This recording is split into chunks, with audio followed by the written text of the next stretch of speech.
আসসালামু আলাইকুম। আজকের একটা ক্লাসে আমরা 9টা টপিক শিখবো এবং 9টা টপিকের ইম্পর্টেন্ট প্রশ্ন শিখবো ইনশাল্লাহ। কোন টপিকগুলো?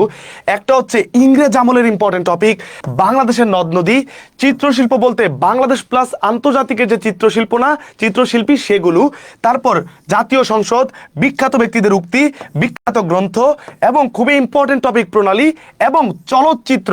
সো এতগুলো টপিকের আজকে প্রশ্ন সলভ করবো এবং এই ক্লাসটা একাধারে যারা রাজশাহী বিশ্ববিদ্যালয়ে ভর্তি পরীক্ষা দিবে তাদের এই টপ 9 টপিকস থেকে 5 থেকে 6 মার্ক কমন থাকবে ইনশাল্লাহ। যারা রাবি টার্গেট আজকের একটা ক্লাস করলে আমরা স্বল্প সময়ের মধ্যে ক্লাস করব। অপরদিকে এরপরে যাদের টার্গেট হচ্ছে জগন্নাথ, যাদের কুমিল্লা কিংবা গুচ্ছ, জাতীয়, সেন্ট্রাল থেকে শুরু করে যে কোনো চাকরি পরীক্ষায় এই টপিকগুলো থেকে ইনশাল্লাহ আশা করি প্রশ্ন আসবে। সো আজকের ক্লাসে আমি এই ক্লাসের পিডিএফটা দিয়ে দিব। যদি আপনারা প্রথমে একটা রিয়েক্ট দিয়ে ফেলবেন, যে যখন লাইভ করেন বা রেকর্ডেড করেন প্রথমে একটা রিয়েক্ট দিয়ে ফেলেন সবার আগে। তারপর এই ক্লাসটা হচ্ছে আপনারা বন্ধুদেরকে মেনশন করে দেন। যত বেশি বন্ধু মেনশন করে দেন, একটু দ্রুত দ্রুত দ্রুত, কারণ আমাদের দ্রুত শুরু করতে হবে। আর শেয়ার করতে হবে নিজের টাইম লাইনে সবার আগে। আজকে আমাদের টার্গেট হচ্ছে 500 শেয়ার। যদি আজকে 500 শেয়ার হয় তাহলে আমি পিডিএফটা দিব। এই 80টা প্রশ্নের পিডিএফ আপনাদের জন্য খুবই গুরুত্বপূর্ণ। সো সবাই হচ্ছে সর্বোচ্চ শেয়ার করেন, মেনশন করেন, একটা রিয়েক্ট দেন, স্ক্রিনশট নিয়ে আমার নাবিলজিকে পেজে দেন। তবে যারা এই এতজনের মাঝখানে সর্বোচ্চ করবেন এরকম 5 জনকে, সবাইকে না, কেউ আবার গতকাল 100 জন মনে হয় 199 টাকা পাঠিয়ে দিছে 100 জনের মতো ভুলে। কিভাবে? মাত্র 5 জনকে দিব আমরা 199 টাকা, আমাদের জিকের যে ফুল কোর্স 1500 টাকার, সেটা যে কোনো অ্যাডমিশন, যে কোনো চাকরির জন্য। সো মাত্র হচ্ছে 1500 টাকার কোর্সটা 199 টাকায় দিব 5 জনকে, সবাইকে না, 5 জনকে। কোন 5 জনকে? যারা এই কাজগুলো সর্বোচ্চ করবেন। আপনি করে স্ক্রিনশট আমাদের পেজে দেন, সেখান থেকে হচ্ছে আমরা নির্বাচন করবো যে আমরা কাকে দিব।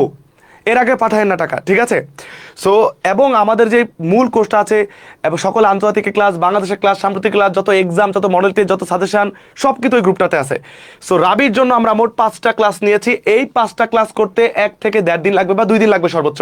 ওইগুলো করলে রাবিতে কমন পড়বে, ওই গ্রুপটাই কিন্তু এইটা। সুতরাং যারা এখানে ভর্তি হতে চান সেটাও আমি বিস্তারিত বলবো। তবে আজকের ক্লাসে এতগুলো টপিক আমি কভার করবো ইনশাআল্লাহ। সো যারাই দেখছো তোমরা জানো যে আজকের ক্লাসটা খুবই চমৎকার হবে, এতটুকু আশ্বাস আমি দিতেই পারি। সো আমি সবার কাছে একটা কথাই বলবো, যাতে ক্লাসটা প্রাণবন্ত হয়, লাইভলি হয়, তোমরা সবাই একটা রিয়েক্ট দিয়ে নিজের টাইমলাইনে শেয়ার করে রাখো। আর আমিও এই ফাঁকে একটু শেয়ার দিয়ে দিই। আর কমেন্টে লিখো সবাই সবাই একটু আমার মতো করে হুবহু HIGHLIGHT হাইলাইটটা একটু সবাই লিখে দাও। প্রত্যেকে লিখে দাও। আর অবশ্যই রিয়েক্টটা দিয়ে টাইমলাইনে শেয়ার করে ডান লিখে জানাও। আমি শুরু করে দিব ইনশাল্লাহ। আমাদের টপিকের নাম লিখবা, ওই টপিকটা তুমি শুধু বাসায় 1-2 মিনিট দেখবা ইনশাল্লাহ। খুব ভালো করে দেখলে তো আরো ভালো ইনশাল্লাহ। এতগুলো টপিক আজকে আমরা ইনশাল্লাহ রিভিশন দিব এবং আমি বিশ্বাস করি তোমাদের এখান থেকে ভালো রকমের কমন পড়বে।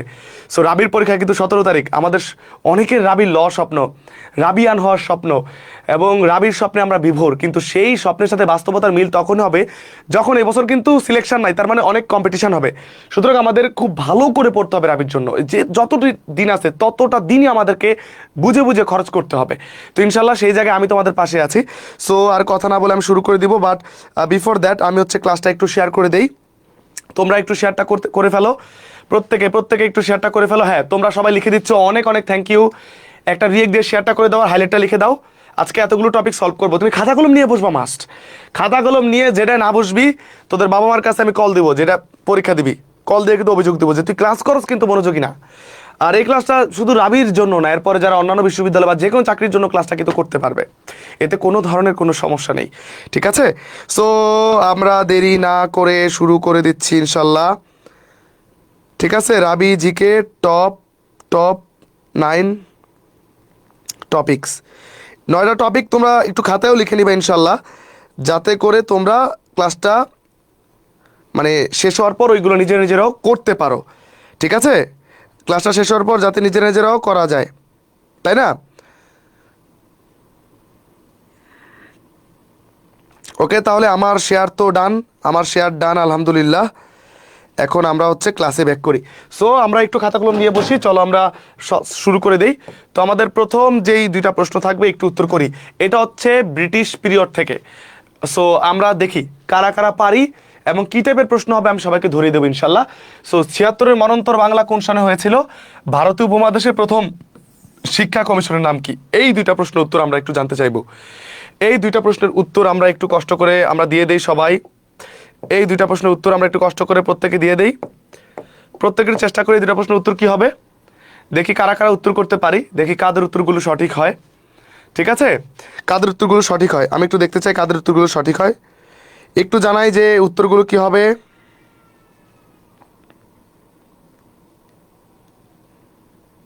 উত্তর কি হবে মাই ডিয়ার স্টুডেন্টস, আমাকে একটু জানাই দাও কমেন্টে।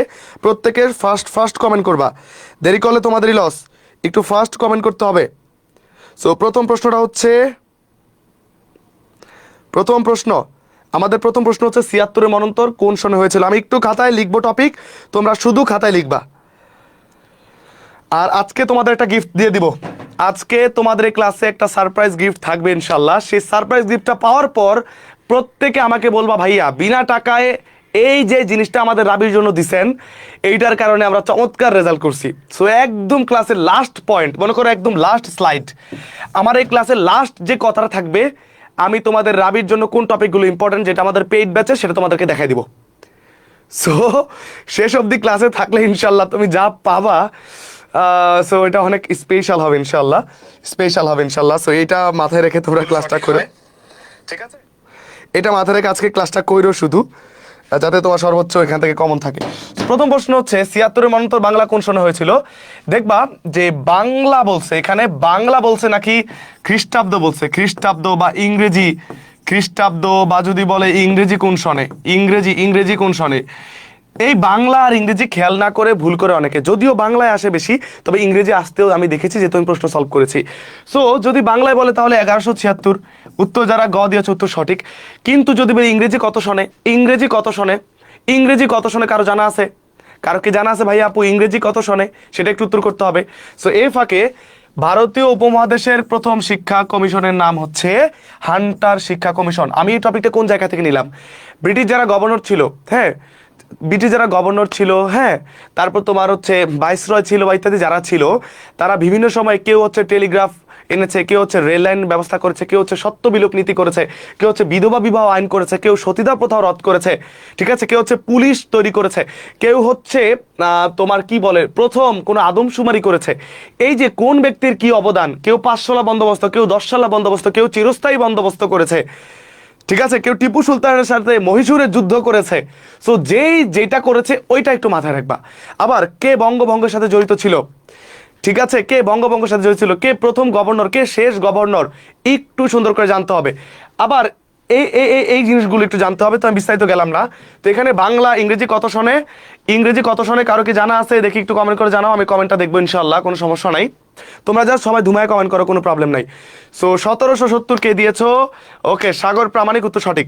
সো ইংরেজি বাংলা দুটি জানতে হবে। আর হান্টার কমিশন, বাংলাদেশের প্রথম শিক্ষা কমিশন কোনটা, বাংলাদেশের প্রথম শিক্ষা কমিশন, আমি হলপ করে বলতে পারি এই টাইপের জিনিসগুলো থেকে প্রশ্ন আসে। সো একটু কমেন্ট করে জানাও। পরবর্তী আমাদের দুইটা প্রশ্ন হচ্ছে, এই দুইটা প্রশ্ন, সতীদাহ প্রথা কত সালে রহিত হয়। ব্রিটিশ ভারতের শেষ ভাইসরয় বা আমরা যদি বলি রাজ প্রতিনিধি, এখানে আসতে পারে রাজ প্রতিনিধি, মাথায় রেখো স্ল্যাশ দিয়ে বলে দিলাম, শেষ ভাইসরয় বা রাজ প্রতিনিধি, শেষ ভাইসরয় বা রাজ প্রতিনিধি, ঠিক আছে, শেষ ভাইসরয় বা রাজ প্রতিনিধিকে।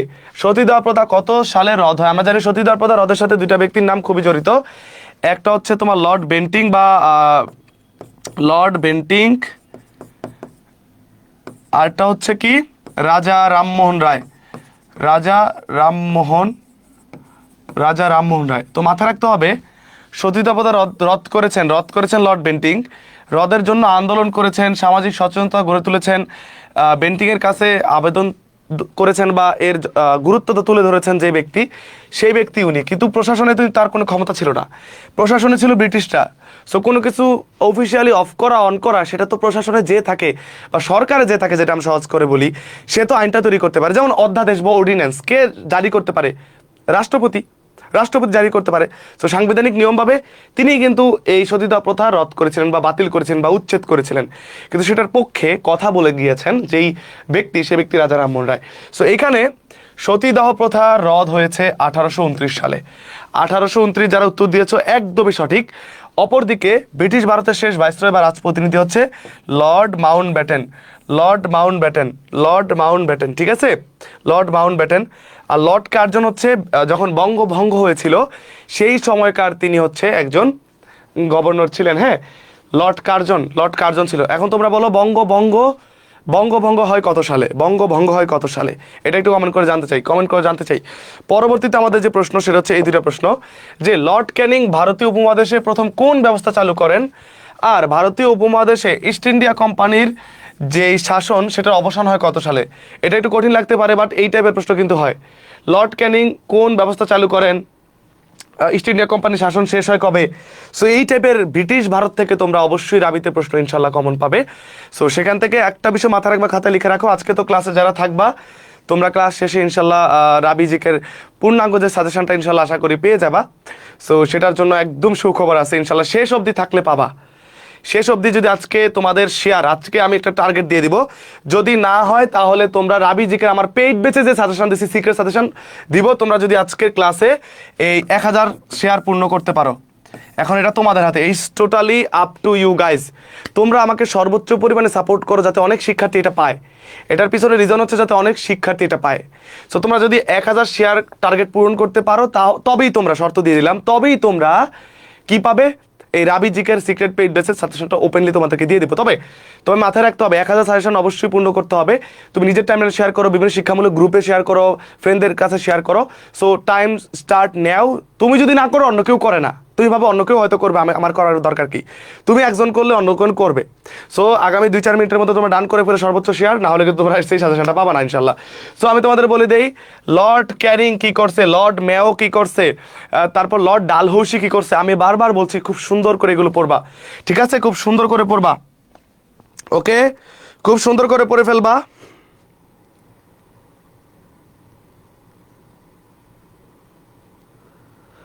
ওকে, খুব সুন্দর করে পড়বা।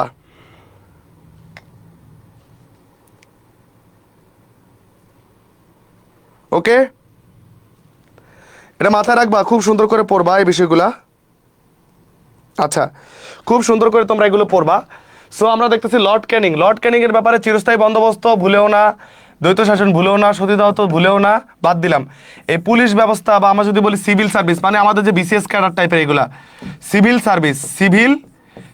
সার্ভিস, অথবা আমরা যদি তোমাদেরকে যেটা বলি পুলিশ ব্যবস্থা, সিভিল সার্ভিস, মানে এই টাইপের জিনিসগুলো উনি করছে, পুলিশ ব্যবস্থা, সিভিল সার্ভিস, ঠিক আছে, পুলিশ ব্যবস্থা, সিভিল সার্ভিস থেকে শুরু করে আরো কিছু কাজ তিনি করছে। সো এইগুলো মাথায় রাখবা। আর ইস্ট ইন্ডিয়া কোম্পানির শাসন শেষ হয়ে সরাসরি ব্রিটিশ রানী কর্তৃক এই উপমহাদেশ শাসিত হয়েছে কখন, যখন সিপাহী বিপ্লব হয়েছে। তারপরে সিপাহী বিপ্লবের পর কিন্তু ইস্ট ইন্ডিয়ার কোম্পানির হাতে আর শাসনটা থাকে না, ডিরেক্ট কোম্পানি শাসন ছেড়ে ব্রিটিশরা ডিরেক্ট রানী কর্তৃক তাদের শাসনটা পরিচালনা করা শুরু করে। সেটা হচ্ছে কত, 1858 সাল থেকে তারা কিন্তু এই কাজটা করে, 1858 সাল থেকে। সো তোমরা সিপাহী বিপ্লব বা সিপাহী বিদ্রোহ এইটা সম্পর্কে একটু জানবা, সিপাহী বিদ্রোহ সম্পর্কে একটু বিস্তারিত জানার চেষ্টা করবা, ঠিক আছে। আচ্ছা, পেইড ব্যাচের যে ম্যারাথন ক্লাসগুলো ফিচার অ্যাড করে দিতে বলেছো, আজকে আমি ক্লাসের পরপরই করে দিব। 5টা ক্লাস করলে রাবিতে তোমরা ভালো পরিমাণে কমন পাবা, আমি তোমাদের গ্যারান্টি দিলাম। পেইড ব্যাচে অ্যাড হয়ে 5টা ক্লাস করলে, এই ক্লাসগুলো এখন তো রাবির সময় নাই, তোমরা বলতে পারো ভাই রাবির সময় আপনি কেন কোর্সের কথা বলতেছেন, ভাই এই ক্লাসগুলো 2 দিনে করতে পারবা, এই ক্লাসগুলো 2 দিনে করা যাবে, ওইভাবে আমি সিস্টেম বলে দিব। এই 5টা ম্যারাথন 5টা ক্লাস করলে রাবি জিকেতে তোমরা অবশ্যই বেস্ট করবে ইনশাল্লাহ। শুধু আমার ওই ম্যারাথন ক্লাস 1, 2, 3, 4, 5 করলে আমি দেখাই দেবো কিভাবে করবা, কিভাবে গ্রুপে অ্যাড হবা। সো তোমাদের এখানে উত্তর জানা আছে, আমি বলে দিলাম। পরবর্তী আমাদের 2টা প্রশ্ন হচ্ছে এটা, বাংলায় চিরস্থায়ী ভূমি ব্যবস্থাকে প্রবর্তন করেন, ভারতবর্ষে সর্বপ্রথম রাজস্ব বোর্ডকে চালু করেন। তো একটু কঠিন প্রশ্ন, বাট কঠিন থেকেই কিন্তু প্রশ্ন হবে। এখন কত কঠিন প্রশ্ন হয় এটা কিন্তু বলা যায় না, ঠিক আছে। সো তোমরা একটু উত্তর করে দাও, এই 2টা প্রশ্নের উত্তর তোমরা একটু করে দাও কাইন্ডলি।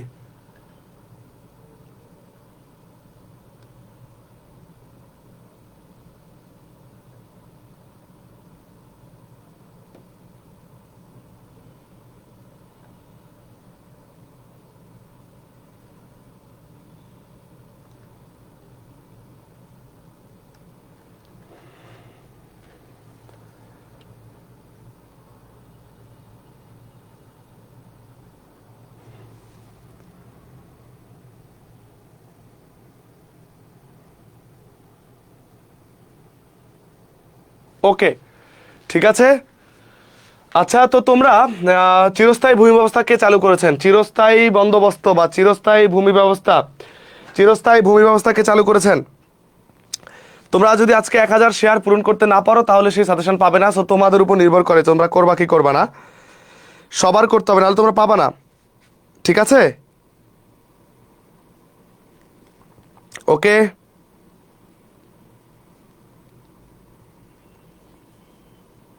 ওকে,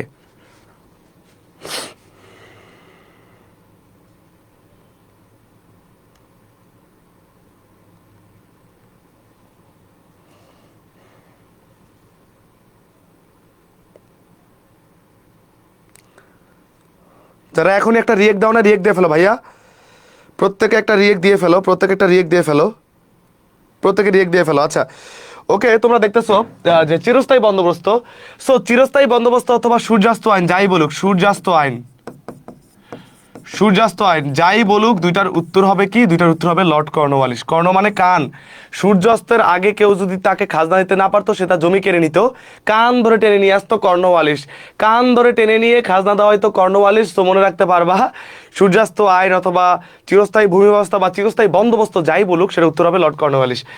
সম্ভবত রাজস্ব বোর্ড। রাজস্ব বোর্ড মানে কি তোমরা জানো? যেখানে সরকারের একটা প্রতিষ্ঠান জনগণ থেকে ট্যাক্স বা কর উত্তোলন করে, এই যে একটা আলাদা একটা সেপারেট বোর্ড, এই বিষয়টা তৈরি করেছিলেন কিন্তু ওয়ারেন হেস্টিংস। ওয়ারেন হেস্টিংস, এই ওয়ারেন হেস্টিংস কিন্তু এই কাজটি করেছিলেন। ওয়ারেন হেস্টিংস কিন্তু এই কাজটি করেছিলেন। তোমরা একটু ট্রাই করো, তোমরা একটু ট্রাই করে দেখো কোনটা উত্তর হবে। পরবর্তীতে আমাদের প্রশ্ন হচ্ছে এইটা, যে ফরাজি আন্দোলনের প্রধান কেন্দ্র কি ছিল? আমরা জানি ফরাজি আন্দোলনের নেতা ছিল কে? হাজী শরীয়তুল্লাহ। এই হাজী শরীয়তুল্লাহ হচ্ছে ফরাইজি আন্দোলনের নেতা। ঠিক আছে, এখন এই ফরাইজি শব্দটা আসছে ফরজ থেকে। ইসলামের যে ফরজ কাজগুলো করতে হবে সেগুলো তিনি সবাইকে গুরুত্বতা বুঝিয়েছেন। সো আর এই এই যখন হাজী শরীয়তুল্লাহ মারা যান, মারা যাওয়ার পর তার ছেলে, পুত্র বা ছেলে মহসিন মিয়া, বা যার আরেক নাম হচ্ছে দুদু মিয়া, মহসিন মিয়া বা যার আরেক নাম হচ্ছে দুদু মিয়া, এই দুদু মিয়া এই ফরাইজি আন্দোলনটাকে রাজনৈতিক আন্দোলনে রূপ দেয়। রাজনৈতিক আন্দোলনে রূপ দেয় এবং এই দুদু মিয়ার একটা উক্তি আছে বিখ্যাত, যে জমি থেকে খাজনা নেওয়া আল্লাহর আইনের পরিপন্থী। জমি থেকে খাজনা তোলা হচ্ছে আল্লাহর আইনের বিপরীত, আল্লাহর আইনে এটা নাই। এই কথাটা বলছে কে? দুদু মিয়া। সো এই ফরাইজি আন্দোলনের কেন্দ্র ছিল মূলত এই মানে হচ্ছে ফরিদপুরে। আর ভারতে মুসলিম জাগরণের প্রথম অগ্রদূত বলা হয় কে? মুসলিমকে ইংরেজি শিক্ষায় বা পাশ্চাত্য শিক্ষায় যিনি তোমার কি করেছেন, মোটিভেট করেছেন, মুসলমানদেরকে আরো শিক্ষিত করবার চেষ্টা করেছেন, সেই ব্যক্তি স্যার সৈয়দ আহমেদ খান। স্যার সৈয়দ আহমেদ খান, মুসলিম জাগরণের অগ্রদূত। তুমি বলো বাংলায় নারী জাগরণের অগ্রদূত কে? বাংলায় নারী জাগরণের অগ্রদূতকে আমাকে একটু কমেন্ট করে জানাতে হবে, যে বাংলায় নারী জাগরণের অগ্রদূতকে। হ্যাঁ, বাংলায় নারী জাগরণের অগ্রদূতকে তোমরা একটু জানাও, অগ্রদূতকে।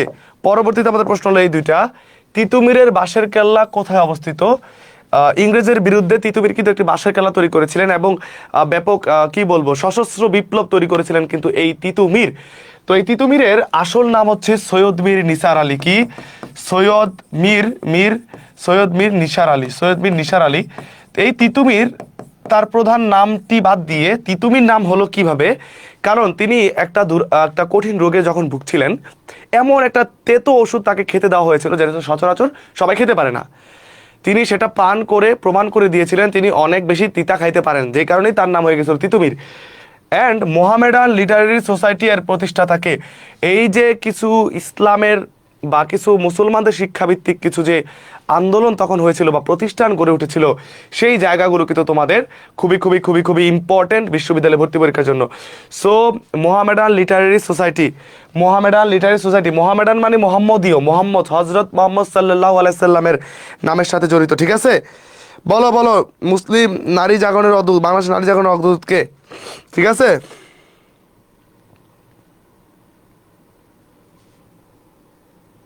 ওকে। সো তোমরা এগুলো জানো যে এই সৈয়দ মীর নিসার আলী, তিনি হচ্ছে তার বাসার কেল্লা হচ্ছে নারিকেল বাড়িয়া। এটা 2-3 দিন আগেও মনে একটা চাকরি তোমার অ্যাডমিশনে একটা প্রশ্ন আসছিল। আর মোহামেডান লিটারেরি সোসাইটি এর প্রতিষ্ঠাতা হচ্ছে নওয়াব আব্দুল লতিফ। খুব ইম্পর্টেন্ট প্রশ্ন, উত্তর যারা দিয়েছো থ্যাংক ইউ। তোমাদের কমেন্ট 2-1 পড়বো, সমস্যা নাই, মাঝে মধ্যে 2-1 কমেন্ট পড়বো, এতে প্রবলেম নাই। সবার পড়া যাবে না, সবার কমেন্ট পড়া যাবে না। দ্য স্পিরিট অব ইসলাম বইটির লেখককে, এই বইটা থেকে প্রশ্ন আসার সম্ভাবনা সারা জীবনের জন্য গুরুত্বপূর্ণ এটা। দ্য স্পিরিট অব ইসলাম বইটির লেখককে। এবার বাংলাদেশের নদ নদী টপিকে চলে গেলাম। আবার বাংলাদেশের দীর্ঘতম নদী কোনটি? বাংলাদেশের দীর্ঘতম নদী কোনটি? তো মাথায় রাখবা দ্য স্পিরিট অব ইসলাম এই বইটির লেখক থেকে প্রশ্ন সবসময় আসতে পারে। আর তোমরা আমাকে বলো বাংলাদেশের দীর্ঘতম নদী। মাথায় রাখবা বাংলাদেশের যদি বলি নবীনতম নদী তোমরা বলতে পারো যে যমুনা। আমার যমুনার জল দেখতে কালো, চান করিতে লাগে ভালো, যৌবন মিশিয়া গেল জয়লে। এই তিনটা বললে হবে মেঘনা। যদি বলে খরস্রোতা,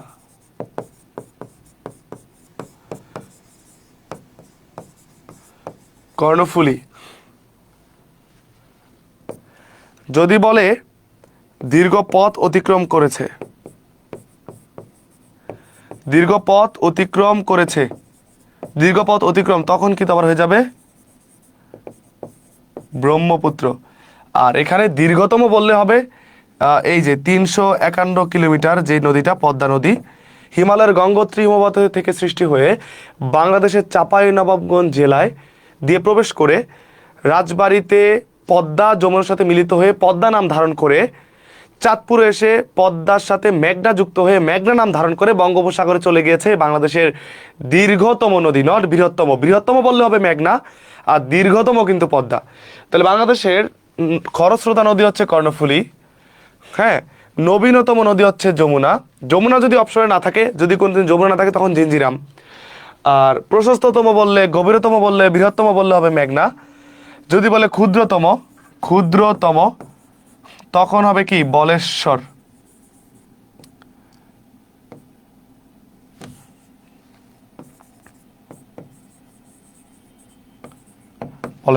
আর যদি বলে দীর্ঘ পথ অতিক্রম করেছে, এখানটা কনফিউশন আছে। দীর্ঘতম নদী আর দীর্ঘ পথ অতিক্রম করেছে ব্যাপারটা কিন্তু সেম না। দীর্ঘতম মানে দৈর্ঘ্যে বড়, বাংলাদেশে প্রবেশ করার পর এটা দৈর্ঘ্যে বড়।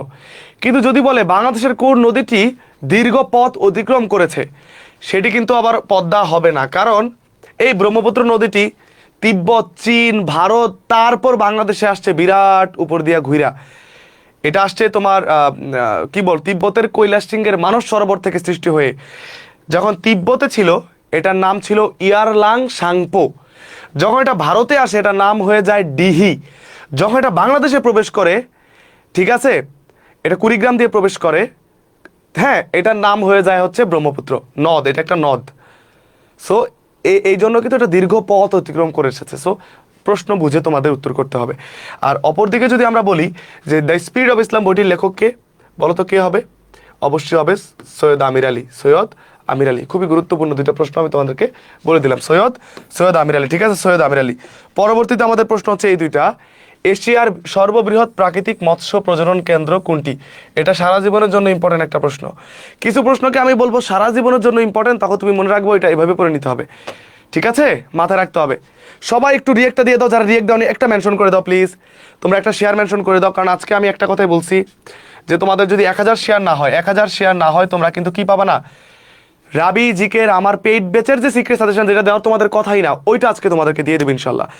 আমার ইচ্ছে আছে দেওয়ার, মানে কি বলে যাকে বলা হয় সদিচ্ছা, সেটা অবশ্যই আছে, কিন্তু এখন তোমাদের ইচ্ছা আর কি। সো মাথায় রাখো, এশিয়ার সর্ববৃহৎ প্রাকৃতিক মৎস্য প্রজনন কেন্দ্র এমন একটা নদী, যেই নদী কিন্তু খুবই গুরুত্বপূর্ণ। সম্প্রতি এটাকে মৎস্য হেরিটেজ ঘোষণা করা হয়েছে। এই নদীটা বাংলাদেশে উৎপত্তি, বাংলাদেশের সমাপ্তি খাগড়াছড়ির বাদনাতলিতে উৎপত্তি হয়েছে যেই নদীটি, এবং বঙ্গোপসাগরে চলে গেছে। সো এই নদীটি আবার তোমার চট্টগ্রামে কর্ণফুলী নদীর সাথে মিলিত হয়েছে। হালদা প্লাস কর্ণফুলী মিলিত হয়েছে কোন জায়গায়? চট্টগ্রামে। এটা হচ্ছে চট্টগ্রামে মিলিত হয়েছে। সো এই নদী হচ্ছে হালদা নদী। হালদা নদী নিয়ে একটি চলচ্চিত্র রয়েছে, চলচ্চিত্রটির নাম কি সেটা বলতে পারো তোমরা। মৎস্য হেরিটেজ ঘোষণা করেছে। প্রচুর পরিমাণে প্রাকৃতিক মাছের পোনা পাওয়া যায়, যেটা এশিয়ার মধ্যে বৃহত্তম। তো তিস্তা নদীর উৎপত্তিস্থল। মাথায় রাখবা, প্রত্যেকটা নদ নদী রাবির জন্য খুব সুন্দর করে পড়বা, গুড করে ফাইন করে পড়বা। আমি আমার 5টা ম্যারাথন ক্লাসে সুন্দর করে এগুলা ভেঙে বেসিক টু অ্যাডভান্স পড়াই দিছি। শুধু 5টা ক্লাস করবা 2 দিনে, ইনশাল্লাহ তোমাদের কিন্তু কি হবে ইনশাল্লাহ রাবিতে তোমরা বেস্ট করবা। রাবিতে যদি মানে অলরেডি কারা কারা যুক্ত আছো করছে, কারা কারা যুক্ত আছে এবং আজকে কালকে কারা যুক্ত হইছো রিসেন্টলি, তোমরা কয়টা ক্লাস করছো ম্যারাথন থেকে, কয়টা ম্যারাথন ক্লাস করছো, আজকে কালকে কারা যুক্ত হইছো, ক্লাসগুলো করে কেমন লাগতেছে, রাবির জন্য কি মনে হইতাছে, কি মনে হইতাছে এটা একটু আমাকে জানাও, রাবির জন্য কি মনে হইতাছে। সো মাথায় রাখো, মাথায় রাখো যে তিস্তা নদীর উৎপত্তিস্থল কোথায় বলো তো, তিস্তা নদীর উৎপত্তিস্থল যেটা বাংলাদেশের তোমার কি কোন জেলা দিয়ে ঢুকেছে, লালমনিরহাট নাকি হচ্ছে তোমার নীলফামারী, কোন জেলা দিয়ে প্রবেশ করেছে আমাকে বলো।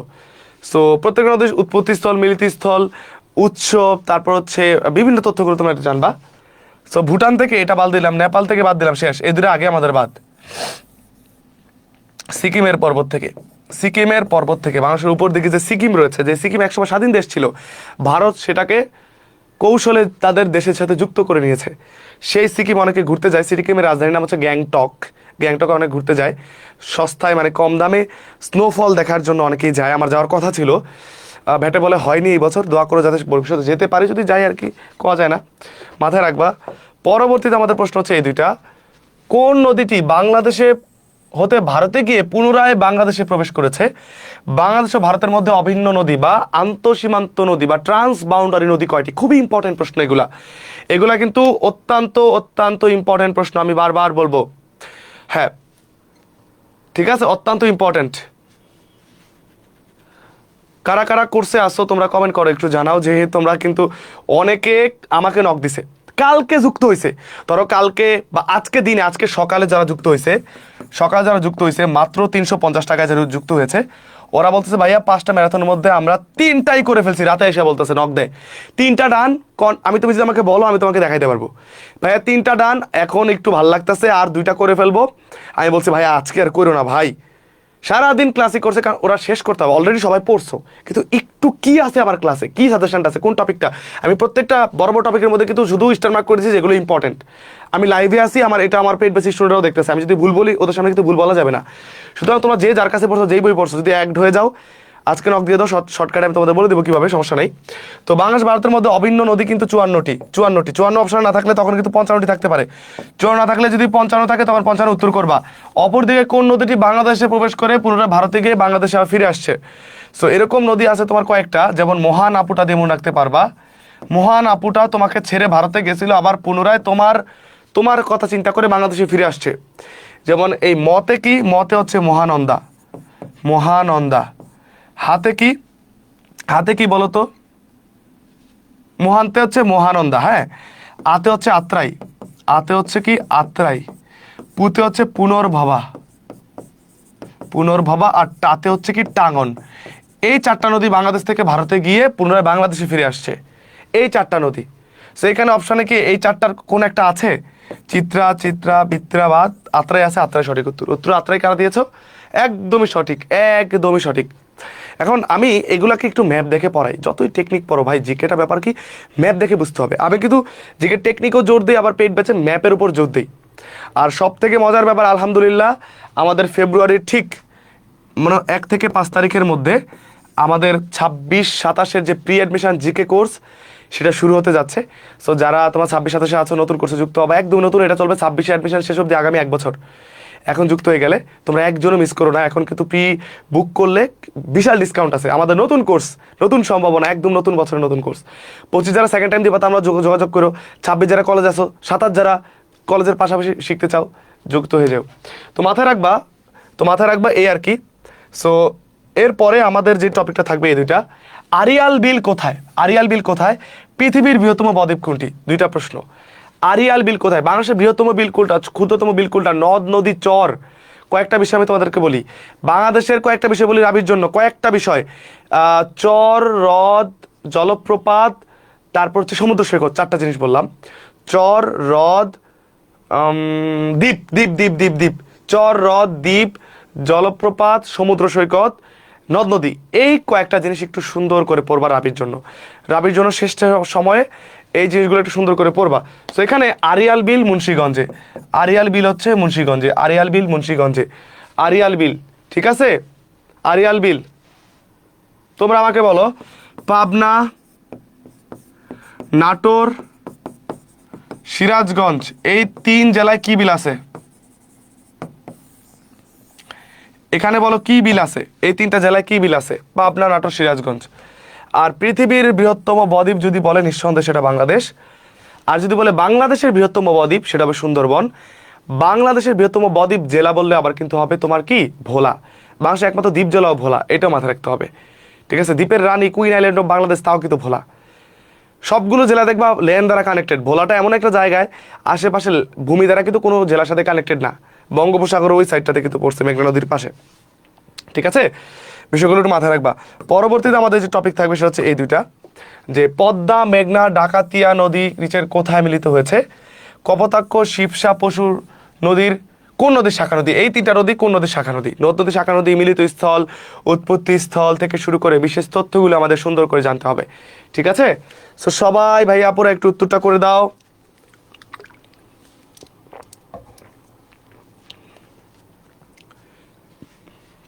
হ্যাঁ, তোমরা কি বলতেছো? আচ্ছা, চলন বিলের কথা বলতেছো, যে চলন বিল হবে আগের প্রশ্নের উত্তর সঠিক। তো তোমরা মাথায় রাখবা 3 নদীর মিলিতস্থল বাংলাদেশের এমন একটা জেলায়, যেই জেলাকে আমরা বলতে পারি বাংলাদেশের বেস্ট জেলা। বেস্ট মানে এই জেলায় যে মানুষ বাস করে সে মনে করে একদম সেরা। সো সেই জেলার নাম হচ্ছে অবশ্যই তোমার চাঁদপুর। চাঁদপুর, চাঁদপুর। ঠিক আছে, তোমরা, আমি এখানে বলবো 99.9% লোকই জানো না চাঁদপুরের পূর্ব নাম কি। তোমাদের কোনো বইয়ে নাই চাঁদপুরের পূর্ব নাম। চাঁদপুরের যদি কেউ থেকে থাকো, চাঁদপুরের পূর্ব নাম তোমরা 99.9% মানুষ জানো না, আমি গ্যারান্টি দিয়ে দিলাম। কেউ যদি কমেন্ট করো আমি বুঝবো তুমি গুগলে সার্চ করে কমেন্ট করছো। 99.9% যেটা কোনো বইও নাই। ঠিক আছে, আমি বলবো তোমাদের কোনো বইও নাই, এটা আমি জানি, কারণ এগুলো আমাদের জানানো হয় না। কপোতাক্ষ, শিবসা, পশুর কোন নদীর শাখা নদী? কোন নদীর শাখা নদী বলো? চাঁদপুরের পূর্ব নাম কি? সবাই এটা উত্তর করো। মাথায় রাখবা এটা হবে তোমার কি যুবকী বাজার। এই দেখো, যুবকী বাজার। তোমরা যারা চাঁদপুরে আছো, চাঁদপুরে কোনো তুমি চাকরি পরীক্ষা দিবে কোন একটা জায়গায়, বা কোন একটা জায়গায় ভাইবা ফেস করবে, তোমাকে জিজ্ঞেস করবে চাঁদপুরের পূর্ব নাম কি, তুমি 99% জানবে না, কারণ কোনো বই নাই। যুবকী বাজার হচ্ছে চাঁদপুরের পূর্ব নাম। চাঁদপুরের পূর্ব নাম হচ্ছে যুবকী বাজার। এটা চাঁদপুরের মানুষই জানে না, চাঁদপুরের মানুষই জানে না। যুবকী বাজার হচ্ছে চাঁদপুরের পূর্ব নাম। ঠিক আছে, চাঁদপুরের পূর্ব নাম হচ্ছে যুবকী বাজার। কি বাজার? যুবকী বাজার। এটা এটা কি নতুন জানলা? কারা কারা নতুন জানলা? একদম একদমই নতুন কারা বলো?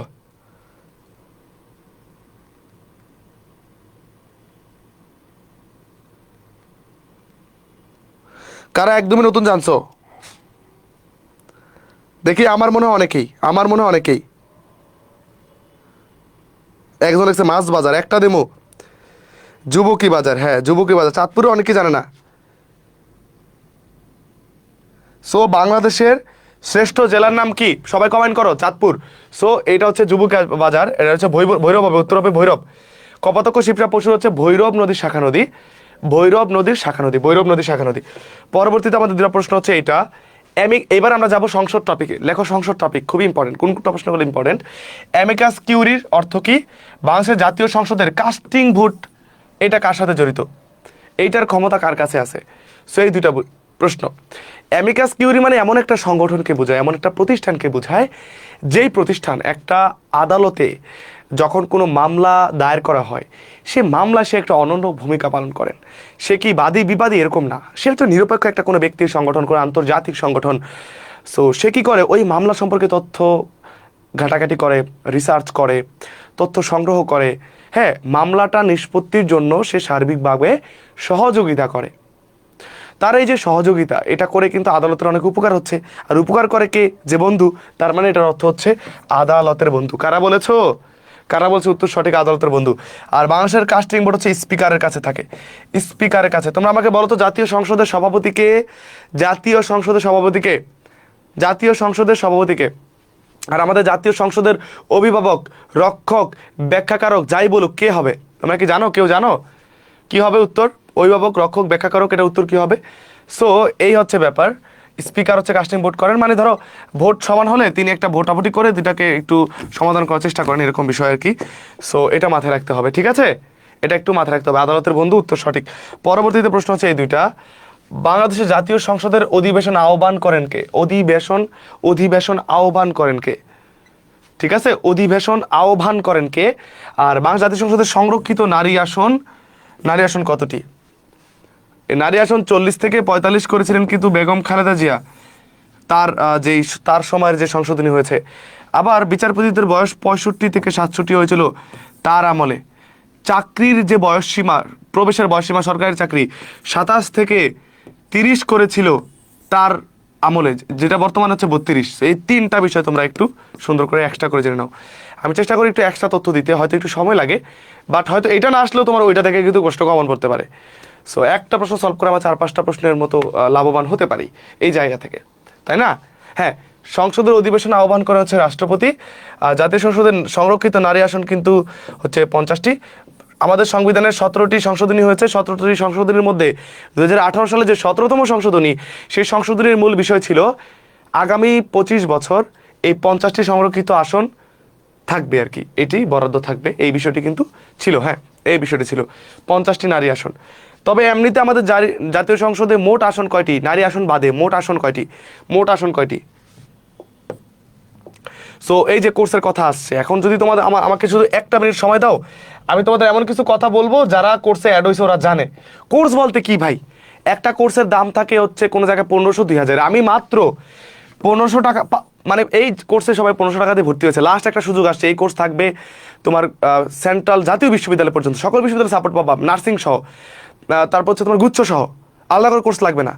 এবং এই যে রাবি জিকের আমার যে 5টা ম্যারাথন ক্লাস রেকর্ড আছে, আমি তোমাকে দেখা দিই ক্লাসগুলো কেমন, ক্লাসগুলো কোথায় আছে। তুমি জাস্ট গ্রুপে ঢুকতে এই ক্লাসগুলো করবা। এই দেখো কোন ক্লাসগুলো করলে তোমার ইনশাল্লাহ কমন পড়বে।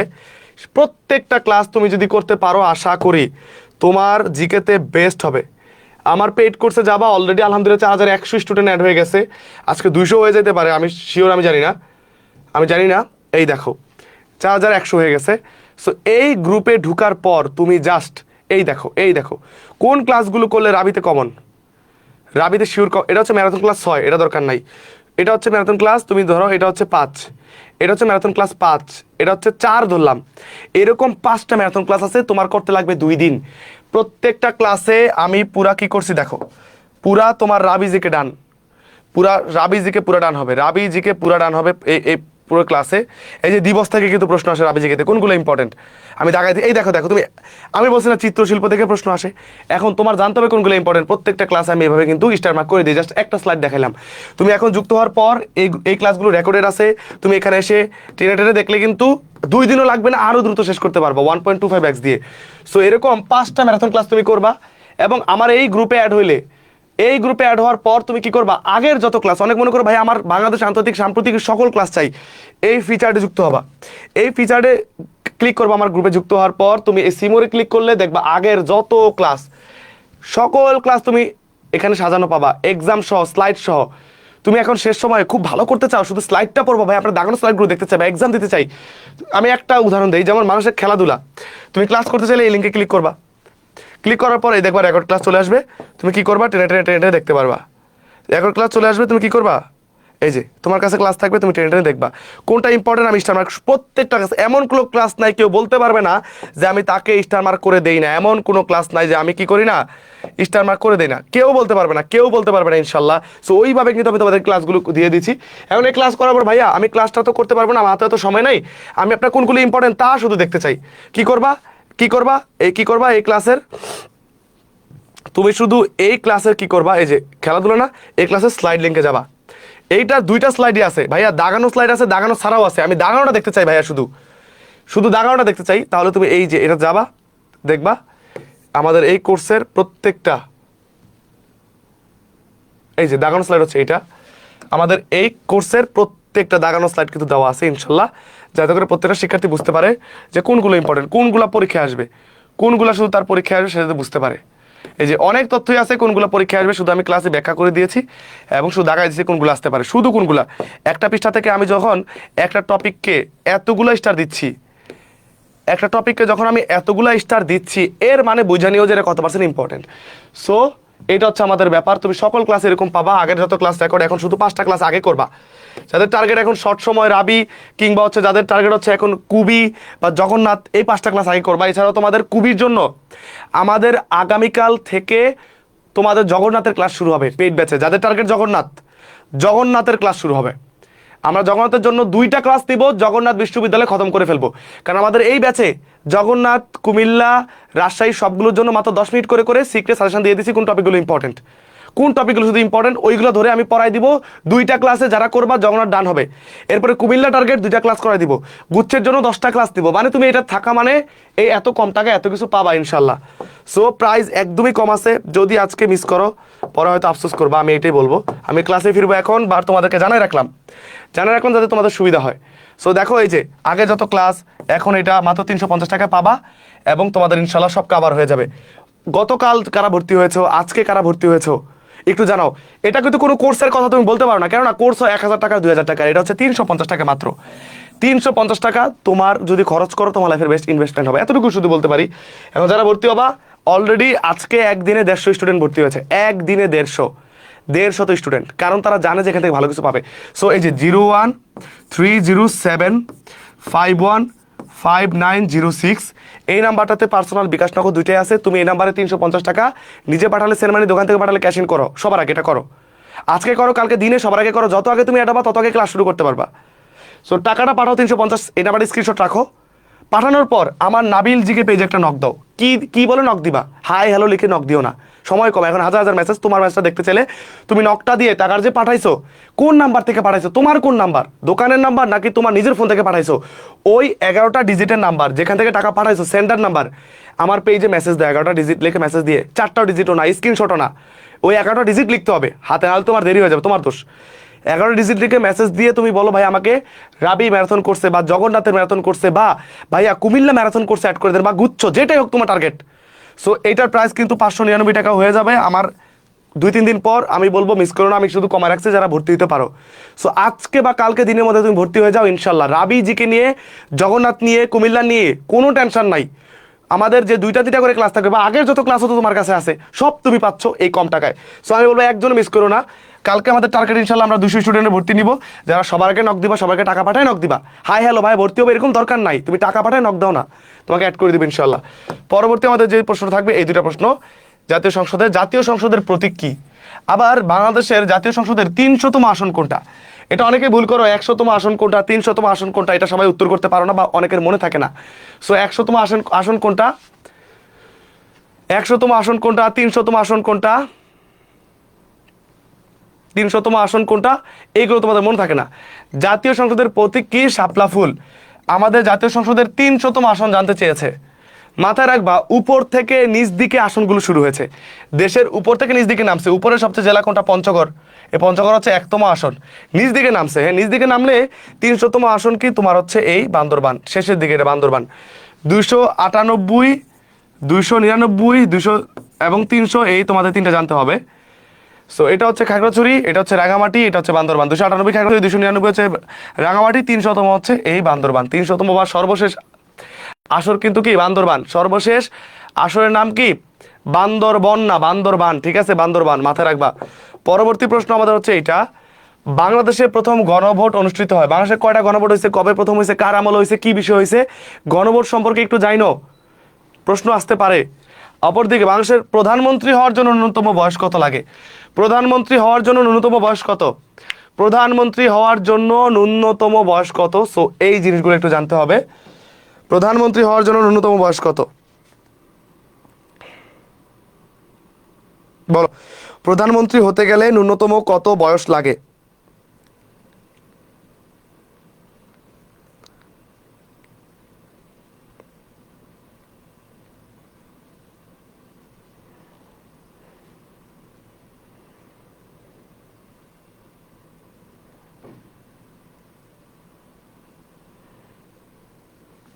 কারো জানা আছে?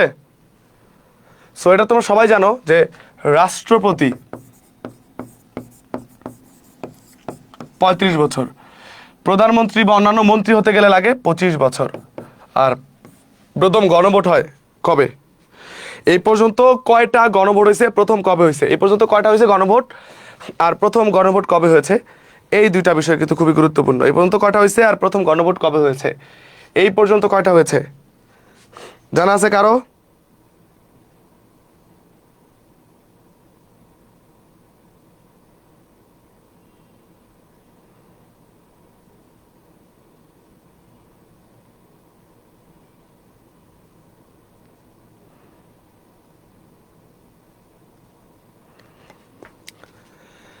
मुझे कुछ पल दे कुर्बत के, फकीरम तेरी चाहत के, रहे बेचैन दिल कब तक, मिले कुछ पल को राहत के, चाहत के इश्क पे हा मिटा दूं, लुटा दूं मैं अपनी खुदी कसम से, हाँ या अली रहम वाली, या अली यार पे कुर्बा है सभी, या अली मदद वाली, या अली ये मेरी জয়ে জিন্দগি। সো তোমরা অনেক কমেন্ট করছো, ৭৭ হবে অবশ্য, 30 মে ৭৭, তারিখটা অত আসবে না, বাট ৭৭ আসবে। জিয়াউর রহমানের আমলে হয়েছে ৭৭ সালে, 1977 সালে, 1977 সালে, ঠিক আছে প্রথম গণভোট হয়। 3টা গণভোট হয়েছে, 3টা সম্পর্কে জানবা পরবর্তীতে। বাংলাদেশের জাতীয় সংসদে কোরাম হয় কত সদস্যের উপস্থিতিতে, জাতীয় সংসদের ইংরেজি নাম কি, এই দুইটা বিষয়। তোমরা এটা বলো তো, বাংলাদেশের যে গণপ্রজাতন্ত্রী বাংলাদেশ আমরা জানি, ওইটার ইংরেজি নাম কি? ওইটা অনেকে জানো না। ৭৭ হবে। গণপ্রজাতন্ত্রী বাংলাদেশের ইংরেজি নাম কি, এটা অনেকে জানো না। ওকে, সো দেখো জাতীয় সংসদের ইংরেজি নাম হচ্ছে house of the nation, house of the nation, house of the nation. আর জাতীয় সংসদে কোরাম হয় হচ্ছে 60 জন ন্যূনতম সদস্য থাকলে, 60 জন ছাড়া কিন্তু কোনো অধিবেশন শুরু হয় না। সো মাথায় রাখবা 60 জন সদস্য লাগে। সো 60 জন সদস্য হলে কিন্তু কোরাম হয়। আর হাউস অফ দ্য নেশন এইগুলো একটু হুবহু আসতে পারে, যেহেতু আমি খুব ইম্পর্টেন্ট প্রশ্নগুলি কিন্তু তোমাদের জন্য আনবার চেষ্টা করেছি, এটা মাথায় রাখবা, ঠিক আছে? এটা মাথায় রাখবা। পরবর্তী প্রশ্ন আমরা দ্রুত যাবো ইনশাল্লাহ। পরবর্তী প্রশ্ন, সুপ্রিম কোর্টের বিচারপতিদের বয়সসীমা কত? গরুর গাড়ি চিত্রকর্মটি কার? এবার আমরা কিন্তু চিত্রশিল্প টপিকে চলে এসেছি। নতুন একটা টপিক, যখন নতুন টপিক আসবে তুমি খাতায় লিখবা, ওইটাকে তুমি ভালো করে বাসায় পড়বা। আর যারা মনে করো যে বার্ডেন হয়ে যাচ্ছে, তুমি আমার 5টা ক্লাস কইরা দেখো, পরে আমাকে জানাও যে ভাইয়া মানে একটা ক্লাস করার পরে তুমি বুঝবা যে তোমার কতটা লাভ হয়েছে। আমি চ্যালেঞ্জ দিয়ে বললাম। সো আজকে আমাদের টার্গেট ইনশাল্লাহ, আজকে আমাদের যে টার্গেট, আমরা 200 স্টুডেন্ট ইনশাল্লাহ আজকের মাঝখানে এনরোল করাবো, এবং এটা আমাদের টার্গেট ইনশাল্লাহ। এরপরে ধরো গুচ্ছের জন্য, নার্সিংয়ের জন্য, জাতীয়র জন্য, সেন্ট্রালের জন্য আলাদা কোর্স আসবে, সেটার প্রাইস হয়ে যাবে 500 টাকা, একই গ্রুপ কিন্তু এখন ভর্তি হয়ে গেলে কিন্তু তুমি 150 টাকা ডিসকাউন্ট পেয়ে যাচ্ছ। সো সুযোগ আছে একটা তোমাদের কাছে, যদি পরবর্তীতে তোমাদের জগন্নাথও টার্গেট থাকে, কুমিল্লাও টার্গেট থাকে, এই কোর্স তোমাদের জন্য। গুচ্ছ থাকে, সেন্ট্রাল, জাতীয়, পরে আরও 150-200 টাকা বেশি বাড়বে। এখন ভর্তি হয়ে গেলে তোমার জন্য লাভ, আগে নক দিলে আগে ভর্তি করে দেবে ইনশাল্লাহ। সো গরুর গাড়ি চিত্রকর্ম হচ্ছে শিল্পাচার্য জয়নুল আবেদিনের। সুপ্রিম কোর্টের বিচারপতিদের বয়সসীমা কিন্তু 65 ছিল, পরে 67 করা হয়েছে, এটা আমরা জানি। উত্তর একদমই সঠিক। হ্যাঁ, পিপলস রিপাবলিক অফ বাংলাদেশ, উত্তর যারা করেছে বিজয় টুটুল, তোমাদের উত্তর সঠিক হয়েছে, উত্তর সঠিক হয়েছে, ঠিক আছে। পরবর্তীতে আমার 2টা প্রশ্ন হচ্ছে এটা, বাংলাদেশের লোকশিল্প জাদুঘর কোথায় অবস্থিত? বিখ্যাত চিত্রকর্ম 3 কন্যা এর চিত্রকরকে, বিখ্যাত চিত্রকর্ম 3 কন্যা এর চিত্রকরকে, বিখ্যাত চিত্রশিল্প 3 কন্যা এর চিত্রকরকে, 3 কন্যা এর চিত্রকরকে একটু কমেন্ট করে জানাও। 3 কন্যা এর চিত্রকরকে একটু কমেন্ট করে জানাও। তো মাথায় রাখবা তোমরা SM সুলতান, শিল্পাচার্য জয়নুল আবেদিন কিংবা হচ্ছে কামরুল হাসান, ওনাদের সম্পর্কে ভালো করে জানবা। তো বাংলাদেশের লোকশিল্প জাদুঘর হচ্ছে সোনারগাঁয়ে অবস্থিত। আর তোমার জয়নুল সংগ্রহশালা কোথায়? তোমরা বলো জয়নুল সংগ্রহশালা কোথায় অবস্থিত? জয়নুল সংগ্রহশালা কোথায় অবস্থিত একটু কমেন্ট করে বলো আমাকে, যে জয়নুল সংগ্রহশালা কোথায় অবস্থিত। আর 3 কন্যা এর চিত্রকরকে, 3 কন্যা এর চিত্রকরকে, 3 কন্যা চিত্রকর আমরা সবাই জানি। 3 কন্যা নায়র দেখতে জেলে মাছ ধরে, রায় বেশে নৃত্য করতে করতে, বাংলার রূপ বাংলাদেশ দেখতে দেখতে সে কি করছে? সে গেছে বিড়াল উকি দিছে, পরে বিড়ালকে গণহত্যা করে ফেলছে, বিড়ালকে বলছে সে বিশ্ব। হ্যাঁ, এটা টেকনিক দিছিলাম, মনে আছে কার কার? মনে রাখার জন্য। হ্যাঁ, ময়মনসিংহ উত্তর যারা দিয়েছে উত্তর সঠিক। সো সোনারগাঁও, এটা তো হবে অবশ্যই কামরুল হাসান। তোমরাকে বলো কামরুল হাসানের উপাধি কি? কামরুল হাসানের উপাধি কি? আর কামরুল হাসান কি কি জিনিসের ডিজাইনার? কামরুল হাসান কি কি জিনিসের ডিজাইনার, বা আমাদের রাষ্ট্রীয় মনোগ্রামের ডিজাইনারকে, এটাও কিন্তু পরীক্ষা আসতে পারে। এগুলো একটু কমেন্ট করে জানাও তোমরা। হ্যাঁ তোমরা অনেক অ্যাক্টিভ, যেমন নূরজাহান, জেরিন, মাহজাবিন, তারিন, খুব সুন্দর কমেন্ট করতেছো, তোমাদের অনেক অনেক থ্যাংক ইউ। 1943 সালের দুর্ভিক্ষের উপর ছবি এঁকে বিখ্যাত হন কোন ব্যক্তি? আর ওই চিত্রকর্মের নাম কি, এটা কমেন্ট করবা। অপরদিকে এই জানোয়ারদের হত্যা করতে হবে, এটি কার আঁকা চিত্রকর্ম? এই দুইটা প্রশ্ন তোমাদের একটু উত্তর করতে হবে। এই দুইটা প্রশ্ন তোমাদের একটু উত্তর করতে হবে। আমি দেখি কারা কারা উত্তরটা করছো, আমি একটু দেখতে চাই। আমি ইদানিং ক্লাস হচ্ছে তোমাদের টাইম না জেনে আসতেছে, যেহেতু অনেকে লাইভ করতে পারো না, অনেকে রেকর্ডেড করো, বাট আমি চেষ্টা করি যে ক্লাসটা যাতে মিস না যায়। কারণ আমার এই যে আমাদের স্টুডিও নতুন করে সেট আপ হয়েছে, নতুন আমরা অফিস নিয়েছি, এগুলো পুরা সাজাতে তৈরি করতে অনেক কিছু সময় লেগেছে। সেই কদিন ক্লাসও করিয়েছি, পরিশ্রমও করেছি, এ ফাঁকে কিন্তু ক্লাসও মিস দিই নেই তোমাদের। তোমরা যাতে পরীক্ষা চলে গেলে তো আর কোনো লাভ নাই ক্লাস দিয়ে, তাই না? এর আগে যাতে তোমাদের কিছুটা উপকার হয়, আমি সেই চেষ্টাটুকু কিন্তু করলাম তোমাদের জন্য। সো মাথায় রাখবা যে 43-এর যে দুর্ভিক্ষের জন্য ছবি এঁকে, চিত্রকর্মের নাম কেউ কি লিখেছো? কেউ লিখেনো হয়তো। বিখ্যাত হয়েছিলেন হচ্ছে জয়নুল আবেদিন। আর এই জানোয়ারদের হত্যা করতে হবে, এটা হচ্ছে ইয়াহিয়া খানের মুখের উপর আঁকা একটা ছবি। এটা হচ্ছে কি কামরুল হাসানের একটা চিত্রকর্ম। আর মনন্তর নিয়ে এঁকেছেন কেউ লিখেছে, লেখনি। ম্যাডোনা 43, কি হবে? ম্যাডোনা 43, এটা ছিল 43-এর মনন্তর নিয়ে আঁকা ম্যাডোনা 43। তোমরা আমাকে বলো মনপুরা 70 কে এঁকেছেন? মনপুরা 70, মনপুরা 70 চিত্রকর্মটি কার? মনপুরা 70 চিত্রকর্মটি কার? কারা কারা জানো কমেন্ট করে জানাও। পরবর্তীতে আমাদের প্রশ্ন হলো এই দুইটা। দেশ আজ বিশ্ব বেহার খপ্পরে, এই পোস্টারটির রূপকারকে বা চিত্রকর্মটির রূপকারকে? ট্র্যাপেস্টি মাধ্যমে বাংলাদেশের শিল্পকলার জনপ্রিয়তা বা জনপ্রিয় হয়েছিলেন কোন ব্যক্তি, বা জনপ্রিয়তা তুলে ধরেছিলেন কোন ব্যক্তি? এই দুইটা। হ্যাঁ বলো, এই দুইটা প্রশ্নের উত্তর তোমরা করো, খুবই খুবই ইম্পর্টেন্ট।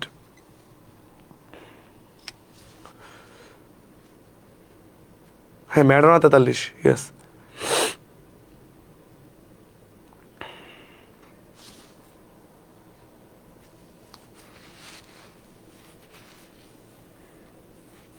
তো দেখো, ট্র্যাপেস্ট্রি মাধ্যমটি বিখ্যাত করেছিলেন শিল্পী রশিদ চৌধুরী। দেশ আজ বিশ্বব্যাপী খপ্পরে, এটি কামরুল হাসান তার মৃত্যুর কয়েক ঘন্টা আগে এঁকেছিলেন, তোমার এরশাদকে নিয়ে ব্যঙ্গ করে এঁকেছিলেন এই চিত্রকর্মটি। ওকে, পরবর্তীতে চলচ্চিত্র, চলচ্চিত্রের পরিচালককে? একটু পড়ে যাও, পড়ে যাও, একটু পড়ে যাও কাইন্ডলি, আমি আল্লাহর দোহাই বলি, রাবির জন্য একটু পড়ে যাও। কোন চলচ্চিত্রের পরিচালককে? ভালো করে পড়ে যাও, যদি কমন আসে বাকিটা আল্লাহ জানে। তো একটা মার্ক আমার প্রিয় শিক্ষার্থীরা তোমরা যাতে মিস না করো, সবার জন্য ভালোবাসা, পড়ে যাও একটু চলচ্চিত্র পরিচালক। সো মাটির ময়না চলচ্চিত্রটির পরিচালককে? আর সূর্য দিগল বাড়ি, এই চলচ্চিত্রের পরিচালককে? দুইটা চলচ্চিত্র দিলাম, খুবই ইম্পর্টেন্ট, দেখি কারা কারা উত্তরটা করতে পারো। মাটির ময়না,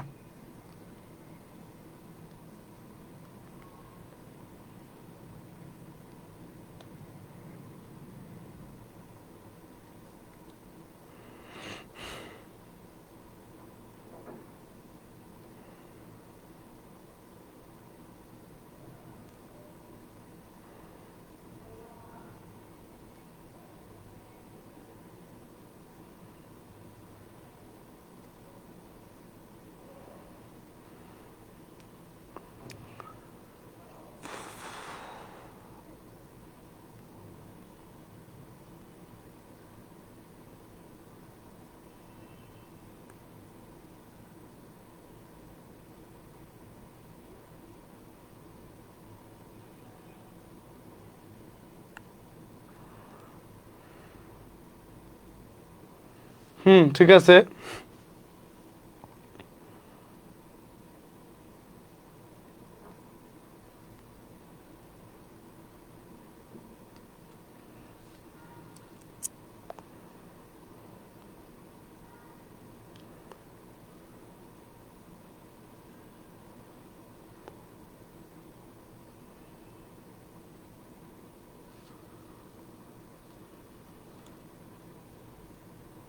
আচ্ছা, তো আমরা যেখানে ছিলাম, দুইটা প্রশ্ন।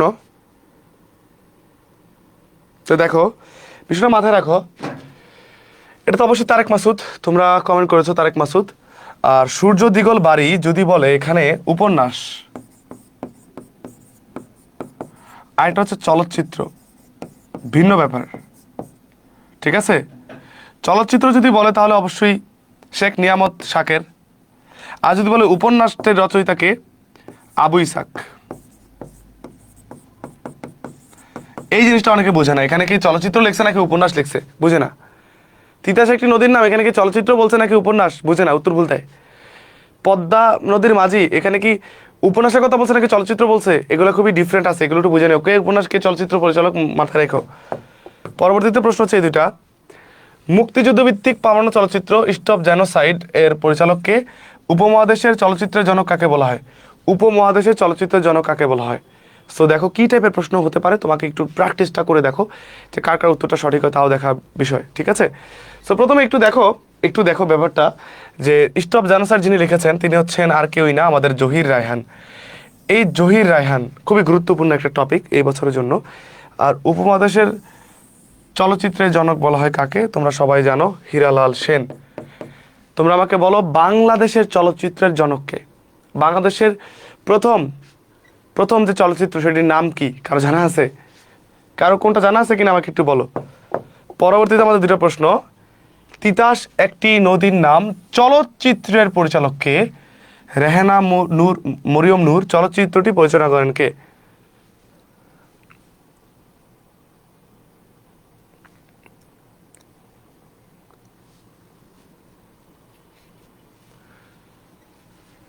দুইটা প্রশ্ন তোমাদের করলাম, আমাদের কিন্তু দ্রুত যাব এখন, সমস্যা নাই, দ্রুত যাব।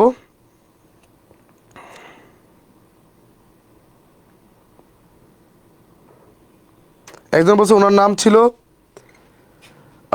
আলী, শাকের কিভাবে হলো? আচ্ছা দেখো, এটা মূলত দুইজনের তত্ত্বাবধানে হয়েছে এই চলচ্চিত্রটা। ওনার নাম শেখ নিয়ামত আলী, কিন্তু আরেকজন ব্যক্তি আছে তার নাম কি যেন কি শাকের। সুতরাং এখানে আলীর জায়গায় শাকের উঠেছিল, ভর্তি পরীক্ষা এইভাবে এসেছিল, তাই আমি বললাম। সো শেখ নিয়ামত আলী আসলে দিবা, বা অন্য একটা শাকের আসলে ওইটাও দিতে পারো, সমস্যা নাই। ঠিক আছে, ঠিক আছে। সো এখানে দুইটা প্রশ্ন, তিতাস একটি নদীর নাম, তিতাস একটি নদীর নাম, অবশ্যই তোমার এটা বাদ, এটা বাদ, এটা বাদ, ঋত্বিক ঘটক হবে, ঋত্বিক ঘটক হবে। আর তিতাস একটি নদীর নাম, এই উপন্যাসটি লিখছে কে? অদ্বৈত মল্লবর্মণ, অদ্বৈত মল্লবর্মণ। পরবর্তীতে তোমরা একটু আমাকে জানাও যে রেহেনা মরিয়ম নূর খুব বিখ্যাত একটি বইও রয়েছে,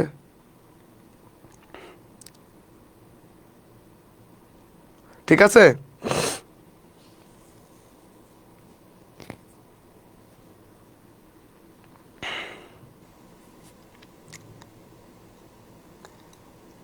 ওকে,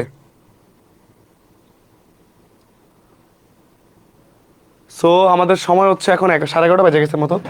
সো এটা হবে হচ্ছে আব্দুল্লাহ মোহাম্মদ সাদ, মাথায় রাখবা, আব্দুল্লাহ মোহাম্মদ সাদ, উত্তর হবে আব্দুল্লাহ মোহাম্মদ সাদ, আব্দুল্লাহ মোহাম্মদ সাদ, উত্তর হবে কি আব্দুল্লাহ মোহাম্মদ সাদ, উত্তর হবে আব্দুল্লাহ মোহাম্মদ সাদ, উত্তর হবে আব্দুল্লাহ মোহাম্মদ সাদ।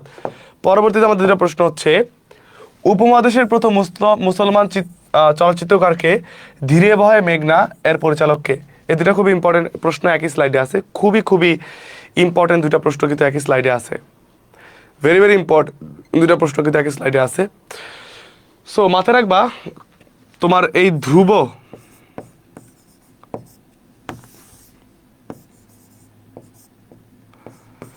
ধ্রুব আর ধূপছায়া দুটো চলচ্চিত্র আছে। এই ধ্রুব চলচ্চিত্রটার মধ্যে নিজে অভিনয় করছে হচ্ছে কাজী নজরুল ইসলাম, আর ধূপছায়া চলচ্চিত্রটা পরিচালনা করছে কাজী নজরুল ইসলাম। ধ্রুবতে করছে অভিনয়, ধূপছায়া করছে পরিচালনা। সো উপমহাদেশের প্রথম মুসলমান চলচ্চিত্রকার কিন্তু কাজী নজরুল ইসলাম, প্রথম মুসলমান চলচ্চিত্রকার কিন্তু কাজী নজরুল ইসলাম। ইয়েস, উত্তর সঠিক। আর এটা কি হবে বলো তো? ধীরে বহে মেঘনা এর পরিচালককে কেউ জানো? আলমগীর কবির কারা দিচ্ছে, সত্যজিৎ রায় প্রথম বাদ, এটা বাদ, তানভীর মোকাবেল বাদ, বাদ দিয়ে কিন্তু আলমগীর কবির দেওয়া যায়, আলমগীর কবির দেওয়া যায়, উত্তর হবে আলমগীর কবির। খুবই সুন্দর, এগুলো ইম্পর্টেন্ট প্রশ্ন। আগুনের পরশমণি ছবির পরিচালককে, বিশ্ববিখ্যাত মোনালিসা চিত্রকর্মটির চিত্রকরকে। আমরা আন্তর্জাতিক চিত্রকর্মে চলে গেলাম, আন্তর্জাতিক চিত্র শিল্পে আমরা চলে গেলাম। সো আগুনের পরশমণি, আগুনের পরশমণি, আগুনের পরশমণি এইটার পরিচালক কে বলো, বলো।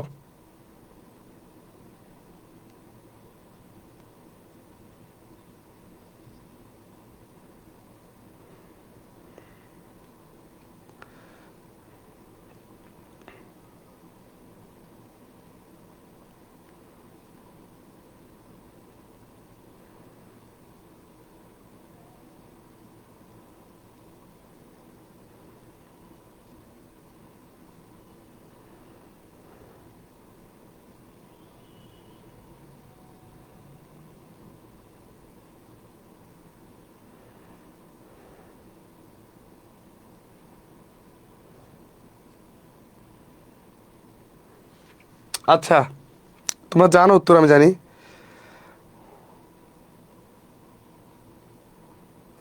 আগুনের পরশমণি, হ্যাঁ তোমরা সবাই জানো সে বিখ্যাত ব্যক্তির নাম, বাংলাদেশের বিখ্যাত কথা সাহিত্যিক হুমায়ুন আহমেদ। তার লেখা উপন্যাস, তার লেখা পরিচালনা করা চলচ্চিত্র মোনালিসা। এই চিত্রকর হচ্ছে লিওনার্দো দা ভিঞ্চি, ইতালির লিওনার্দো দা ভিঞ্চি, ইতালির Leonardo da Vinci. Mona Lisa, Mona Lisa চিত্রকর্মটি এখন কোথায় সংরক্ষিত আছে কেউ বলতে পারবা? পরবর্তীতে কোন ব্যক্তি একাধারে কবি, স্থপতি, চিত্রকর এবং ভাস্কর? কোন ব্যক্তি? মাইকেল অ্যাঞ্জেলো কোন ভাস্কর্যের স্রষ্টা? কোন ভাস্কর্যের স্রষ্টা? সো দেখো, এই ইম্পর্টেন্ট প্রশ্ন কিন্তু এভাবে হতে পারে। চিত্রকর্ম থেকে আমার মনে হয় হয় বাংলাদেশ নয় আন্তর্জাতিক, তুমি রাবিতে কমন পাবা। আমি মানে বলতে পারি ইনশাল্লাহ, অনেকটা গ্যারান্টি দিয়ে বলতে পারি যে তুমি হয়তো রাবিতে এই দুইটা একটা জায়গা থেকে কমন পাবা। যেগুলো ইম্পর্টেন্ট সেগুলো বেশি পড়ে যাবা।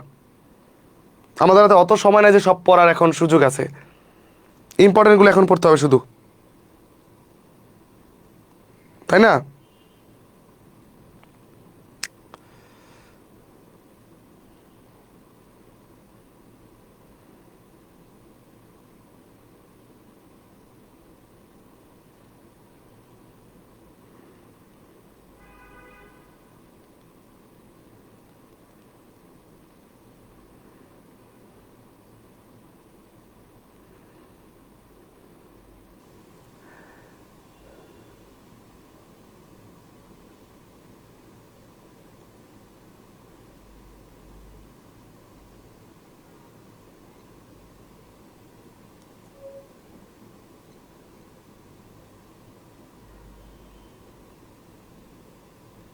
ওকে,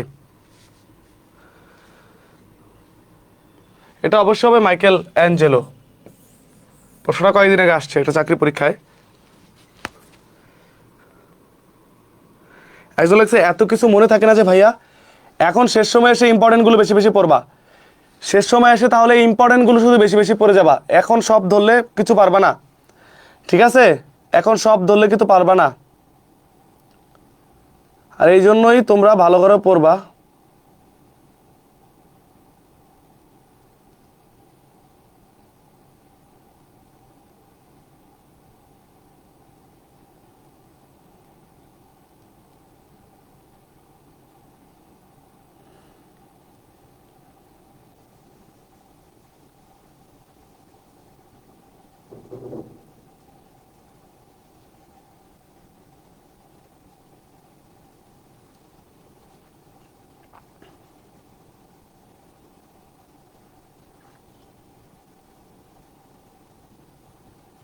ওকে ভাই, আমি টাকা পাঠাই দিছি, আমাকে অ্যাড করেন। তুমি টাকা পাঠাইয়া যে নাম্বার থেকে টাকা পাঠাইছো ওই 11টা ডিজিটের নাম্বার, মাঝখানে কোনো গ্যাপ ট্যাপ না দিয়া ইংরেজিতে পেজে মেসেজ দাও, অ্যাড করে দেওয়া হবে আজকে রাতের মধ্যে ইনশাল্লাহ।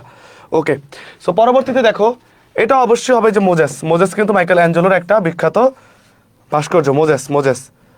পরবর্তীতে প্রশ্ন হচ্ছে সানফ্লাওয়ার কার বিখ্যাত চিত্রকর্ম? এটা পরীক্ষা আসার মতো। পটেটো ইটার্স এটি কার? সানফ্লাওয়ারটা ইম্পর্টেন্ট, স্টার মার্ক করে দিলাম, পরীক্ষায় দেখবা ইনশাল্লাহ, আশা করি ভালো কিছু হবে। সানফ্লাওয়ার কার বিখ্যাত চিত্রকর্ম? আর পটেটো ইটার্স এইটা কার বিখ্যাত চিত্রকর্ম? দুইটাই কিন্তু খুবই ইম্পর্টেন্ট। সো দেখো, সানফ্লাওয়ার বা পটেটো ইটার্স আমি যাই বলি, বাদ বাদ বাদ, এটা হবে সঠিক উত্তর। পটেটো ইটার্স পল সেজান, বাদ গগা বাদ। এই বেনসেন ভ্যান গগ যিনি আত্মহত্যা করে মারা গিয়েছিলেন 37 বছর বয়সে। গম ক্ষেত প্রকৃতি ছিল তার চিত্রের আসল বিষয়, মানে চিত্র আঁকার আসল বিষয়বস্তু ছিল এইগুলা, গমক্ষেত বা ইত্যাদি বিষয়গুলো। তুমি দেখবা যে ভিনসেন্ট ভ্যান গগ নেদারল্যান্ডের একজন তোমার চিত্রকর, তিনি এগুলো নিয়ে আঁকতেন বেশি। ঠিক আছে, পরবর্তী প্রশ্ন হচ্ছে এই দুইটা। গুয়ের্নিকা কার চিত্রশিল্প? গুয়ের্নিকা কার চিত্রশিল্প? গুয়ের্নিকা চিত্রের বিষয়বস্তু কি? দুইটা বিষয় এখানে, এই স্লাইডটাই মোটামুটি ইম্পর্টেন্ট। সারা জীবন যদি 1 মার্ক কমন পেতে চাও, চাকরিতে অ্যাডমিশনের পরে বা যে কোনো জায়গায়, এই স্লাইডটা শুধু পড়ে যাও, তোমার জীবন ভর এটা কাজে লাগবে ইনশাল্লাহ, আই হোপ। সো গুয়ের্নিকা কার চিত্রকর্ম? ঠিক আছে, সো গুয়ের্নিকা চিত্রকর্মটি হচ্ছে অবশ্যই অবশ্যই অবশ্যই তোমার এই পাবলো পিকাসোর, যিনি হচ্ছে স্পেনের একজন চিত্রশিল্পী, স্পেনের। এবং এটা ছিল গণহত্যা বিষয়ক বা গৃহযুদ্ধ, আমি যদি বলি গৃহযুদ্ধ, ঠিক আছে, বা সিভিল ওয়ার, সিভিল ওয়ার, স্পেনের সিভিল ওয়ার, গৃহযুদ্ধ বা গণহত্যা বিষয়ক কিন্তু তোমার এই চিত্রকর্মটা ছিল, তাই না? পরবর্তীতে প্রশ্ন হচ্ছে এই দুইটা। ওয়াটার লিলি, ওয়াটার লিলিস কার চিত্রকর্ম? সানরাইজ কার চিত্রকর্ম? এই দুইটা, এগুলো খুব ইম্পর্টেন্ট, সানরাইজটা ইম্পর্টেন্ট বেশি। Sunrise water lily, sunrise water lily.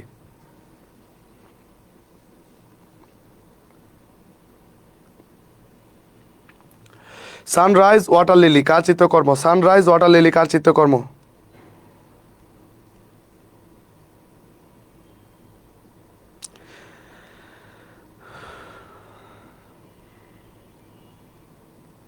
একটা পারলে আরেকটা পারবো অবশ্য।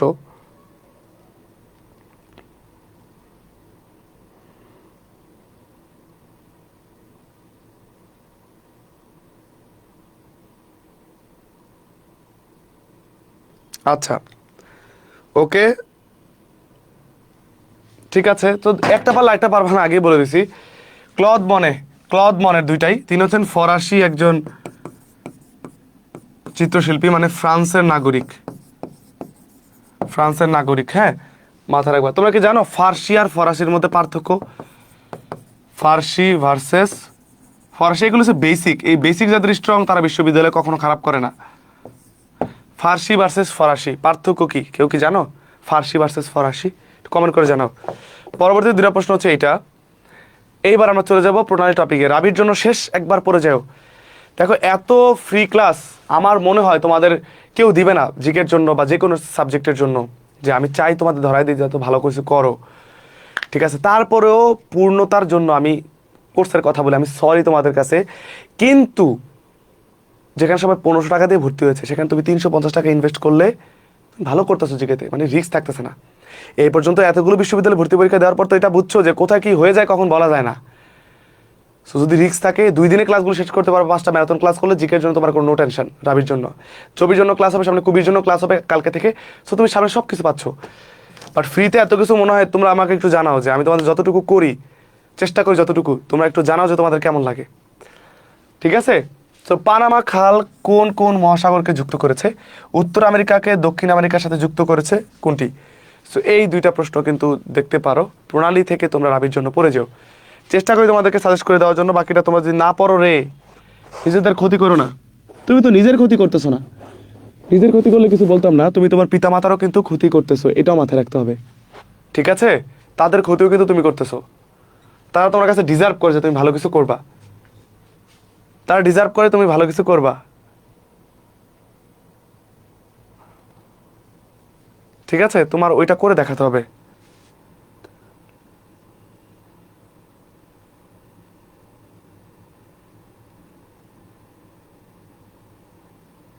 ওকে, পানামা খাল যুক্ত করেছে আটলান্টিকের সাথে প্রশান্ত, তার মানে ভারত এখানে আসার কথা না। ভূমধ্যবাদ, ভূমধ্যবাদ, এই বাদ দেওয়া সঠিক উত্তর। দক্ষিণ আমেরিকার সাথে যুক্ত করেছে উত্তর আমেরিকাকে বেরিং বাদ, গ্রেট লেক বাদ, ফ্লোরিডা বাদ, পানামা খাল। সো দুইটা হবে, পানামা খালের ব্যাপারে আসছে। পরবর্তী দুটা প্রশ্ন হচ্ছে এইটা। পানামা খাল খনন সমাপ্তকারী দেশ কোনটি? আফ্রিকাকে স্পেন থেকে আলাদা করেছে কোনটি? আফ্রিকাকে স্পেন থেকে আলাদা করেছে কোনটি? দুইটা বিষয়। তো তোমরা খেয়াল করো, পানামা খাল খনন কাজ শুরু করেছে কিন্তু ফ্রান্স। খনন কাজ যদি বলে শুরু, শুরু কিন্তু ফ্রান্স করছে, পরে পারে নাই, মানুষ মারা গেছে, যন্ত্রাংশ নাই। শেষ করছে কি? এখানে বলছে শেষ। বর্তমান মালিক যদি বলে, তিনটা প্রশ্ন একসাথে শিখে ফেলো। বর্তমান মালিক যদি আসে, 1999 সালে তারা মালিকানা পাইছে, সেটা হচ্ছে অবশ্যই পানামা দেশটি। পানামার রাজধানী কিন্তু পানামা সিটি বা পানামা। সমাপ্ত বা শেষ করেছে হচ্ছে ইউএসএ। এই Donald Trump, USA Donald Trump কিন্তু এখন মানে ভেনেজুয়েলার অন্তর্বর্তীকালীন প্রেসিডেন্ট তাকে দাবি করেছে, মানে ঘোষণা করেছে। সো পানামা কাল সমাপ্ত করছে যদি বলে তাহলে যুক্তরাষ্ট্র। আফ্রিকাকে স্পেন থেকে পৃথক করেছে। তোমরা একটু খেয়াল করো, এই যে এইটা হচ্ছে ধরো সরি আমি তোমাদের বলি, এইটা হচ্ছে ধরো স্পেন, ইউরোপের স্পেন। এইটা হচ্ছে ধরো আফ্রিকার মরক্কো, আফ্রিকা মহাদেশের মরক্কো। এখানে হচ্ছে আটলান্টিক মহাসাগর, এখানে হচ্ছে ভূমধ্য মহাসাগর মানে মেডিটেরেনিয়ান সি। আটলান্টিকের সাথে ভূমধ্যকে কানেক্ট করেছে। স্পেন অথবা ইউরোপ থেকে আফ্রিকা অথবা মরক্কোকে পৃথক করেছে যে প্রণালী, সেই প্রণালীর নাম হচ্ছে কি জিব্রাল্টার প্রণালী। জিব্রাল্টার প্রণালী, ম্যাপটা বুঝে পড়তে হবে। জিব্রাল্টার প্রণালী, সেই প্রণালীর নাম হচ্ছে জিব্রাল্টার। উত্তর হবে কি জিব্রাল্টার। পরবর্তীতে দেখো দুইটা প্রশ্ন, যে ইস্তাম্বুলকে পৃথক করেছে কোন প্রণালী, এশিয়া ইউরোপকে পৃথক করেছে কোন প্রণালী। সো এখানে কিন্তু প্রশ্ন হতে পারে, যেমন আমরা যদি বাদ দেই যে পক প্রণালী কিন্তু এশিয়া ইউরোপকে পৃথক করে নাই, ভারত শ্রীলঙ্কাকে পৃথক করেছে। হরমুজ প্রণালী পৃথক করেছে কিন্তু তোমার মানে এশিয়ার দুইটা জায়গা, এশিয়ার দুইটা অঞ্চলকে, হ্যাঁ ইরান ওমানকে পৃথক করেছে। সেটা হবে না। জিব্রাল্টার প্রণালী তো আমরা এশিয়ার সাথে ইউরোপ না আফ্রিকার সাথে ইউরোপ দেখলাম বাদ, তাহলে বাদ দিয়ে উত্তর বসফরাস হয়। তবে আমরা দেখব একটা প্রণালী আছে যেটা তোমার হচ্ছে এখানে হচ্ছে মর্মর সাগর, হ্যাঁ এই মর্মর সাগরের সাথে কৃষ্ণ সাগরকে কানেক্ট করেছে, কৃষ্ণ বা ব্ল্যাক সি। এখানে এশিয়ার তুরস্ক আর তুরস্কের একটা শহর আছে যেটা হচ্ছে দুই মহাদেশে পড়েছে, দুই মহাদেশে বা ট্রান্সকন্টিনেন্টাল একটা শহর বা দেশ কিন্তু তুরস্ক। এই তুরস্কের যে ইস্তাম্বুল শহরটি রয়েছে, এই ইস্তাম্বুল শহরটি, এটা হচ্ছে ইস্তাম্বুল, এটা হচ্ছে ইউরোপের দিকে। তাহলে এই ইউরোপের বা তুরস্কের যে ইউরোপ সাইড ইস্তাম্বুল বা এশিয়ার সাথে পৃথক করেছে, এখানে যে প্রণালীটা আছে এই প্রণালীর নাম হচ্ছে কি প্রণালী, বসফরাস প্রণালী। বসফরাস প্রণালী ইউরোপ আর এশিয়াকে পৃথক করেছে, মর্মরমার কৃষ্ণরকে অ্যাড করেছে। ঠিক আছে, সেইভাবে ম্যাপটা মাথায় নিলে কিন্তু আর কোনো প্যারা নাই। দুইটা প্রশ্ন, কোন নগরী দুই মহাদেশে, ইস্তাম্বুল। হরমুজ প্রণালী সংযুক্ত করেছে কাকে কাকে, হরমুজ প্রণালী নট তরমুজ, হরমুজ প্রণালী কানেক্ট করেছে কাকে কাকে, হরমুজ প্রণালী ভাইয়া কানেক্ট করেছে কাকে কাকে জানতে হবে। হরমুজ প্রণালী কানেক্ট করেছে কাকে কাকে, হরমুজ। আচ্ছা দেখো আমরা একটু বাদ দিয়ে সঠিক উত্তর রেখে লোহিত ভূমধ্য বাদ, ওমান পারস্য আমরা একটু রাখতে পারি, জিব্রাল্টার লোহিত, জিব্রাল্টার আর লোহিত সাগর মানে এটা হচ্ছে কি জানো, মাথা হচ্ছে বাংলাদেশে কান হচ্ছে আমেরিকা, এরকম এটা হয়। জাপান ভূমধ্য, আরে ভাই কই ভূমধ্য কই জাপান, ওমান সাগর আর হচ্ছে পারস্য উপসাগরে কানেক্ট করেছে হচ্ছে তোমার কি এই, এভাবে বাদ দিলে ম্যাপ জানলে কিন্তু এগুলো উত্তর করা যায়, হরমুজ প্রণালী। ঠিক আছে, পরবর্তীতে এশিয়াকে আফ্রিকা মহাদেশ থেকে পৃথক করেছে কোন প্রণালী। দেখো দেখো তোমার এটা ধরলাম আফ্রিকা, এটা হচ্ছে তোমার কি মিশর,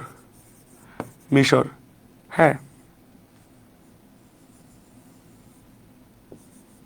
মিশর। এদিকে হচ্ছে ভূমধ্য সাগর, এই সাইডটা হচ্ছে এশিয়া, এই সাইডটা হচ্ছে ইউরোপ মানে সরি আফ্রিকা।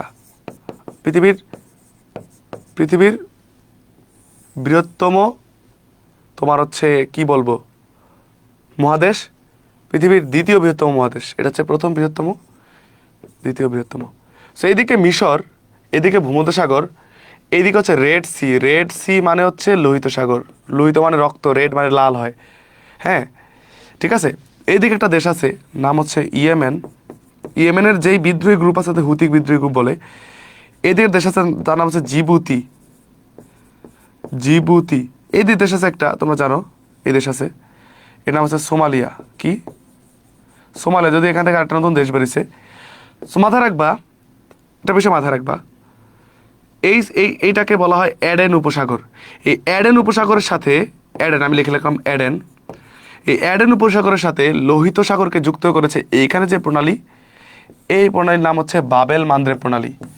এই বাবেল মান্দ্রেব প্রণালী, এটা হচ্ছে বাবেল মান্দ্রেব প্রণালী, যেটা আফ্রিকার জিবুতি এশিয়ার ইয়েমেনকে পৃথক করেছে। তো এখানে প্রশ্ন চাইছে আফ্রিকা থেকে এশিয়াকে পৃথক করেছে কোনটা। আমরা পেয়ে গেলাম হচ্ছে এই বাবেল মানদেব প্রণালী। কিন্তু এই লোহিত সাগরও কিন্তু এশিয়া থেকে আফ্রিকাকে পৃথক করেছে। এখানে একটা খাল আছে সুয়েজ খাল। এই সুয়েজ খালও কিন্তু, যাকে হাইওয়ে টু ইন্ডিয়া বলা হয়, এই সুয়েজ খাল যেটা মিশরের আন্ডারে রয়েছে, 1956 সালে মিশর এটাকে জাতীয়করণ করে। এই সুয়েজ খালও কিন্তু এশিয়া থেকে আফ্রিকাকে পৃথক করেছে। তার মানে এশিয়া থেকে আফ্রিকাকে পৃথক করেছে এরকম 3টা জিনিস আছে। সো ম্যাপ দেখলে আমরা বুঝে গেলাম, ঠিক আছে, আমরা ম্যাপ দেখে আমরা শিখলাম। তখন এখানে বাবেল মানদেব যুক্ত করেছে কাকে কে, আমরা তো দেখলাম কাকে কে যুক্ত করেছে। দেখো, ইয়েমেনের সাথে জিবুতি এবং সোমালিয়াকে, ইয়েমেনের সাথে জিবুতি এবং ইথিওপিয়াকে, সুদানকে, এটা বাদ।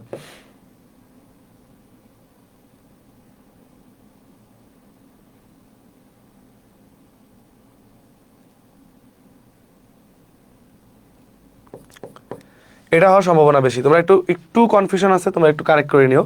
এটা হওয়ার সম্ভাবনা সবচেয়ে বেশি। পরবর্তীতে এই দুটো প্রশ্ন, সোয়াচ অফ নো গ্রাউন্ড কোথায় অবস্থিত? আর তোমরা আমাকে কমেন্ট করো মারিয়ানা ট্রেঞ্চ বা মারিয়ানা খাত কোথায় অবস্থিত? আর আকিয়াব সমুদ্র বন্দর কোথায়? তো দেখবা একটা দুটো সমুদ্র বন্দর আছে, একটা আকাবা আর একটা হচ্ছে আকিয়াব, একই রকম লাগে। তো মাথায় রাখবা এই যে আকাবা, এটা হচ্ছে জর্ডানের সমুদ্র বন্দর। কোন দেশ? জর্ডান। আর আকিয়াব কোন দেশের? মিয়ানমার। এই দুইটা বিষয় মাথায় রাখবা। আর মারিয়ানা ট্রেঞ্চ পৃথিবীর সবচেয়ে গভীরতম খাত, এটা হচ্ছে প্রশান্ত মহাসাগরে। আর মারিয়ানা ট্রেঞ্চের সবচেয়ে নিচের যে বিন্দুটা, এটার নাম হচ্ছে চ্যালেঞ্জার ডিপ। এটার নাম কি? Challenger Deep. আর সোয়াচ অফ নো গ্রাউন্ড, বা এই যে সোয়াচ অফ নো গ্রাউন্ড, এটা অবস্থিত হচ্ছে বঙ্গোপসাগরে। আকিয়াব তো অবশ্যই হচ্ছে কি বার্মায়। মানে তো মায়ানমার। বার্মায় মানে কি? মায়ানমার। পরবর্তী প্রশ্ন হচ্ছে এই দুইটা, যে মালয়েশিয়া সুমাত্রাকে পৃথক করেছে কোন প্রণালী? রিপাবলিক গ্রন্থের রচয়িতাকে। এবার আমরা গ্রন্থ টপিকে চলে গেলাম, গ্রন্থের পরে আমরা উক্তি টপিকে চলে যাব ইনশাল্লাহ। হ্যাঁ, মারিয়ানা প্রশান্ত মহাসাগরে।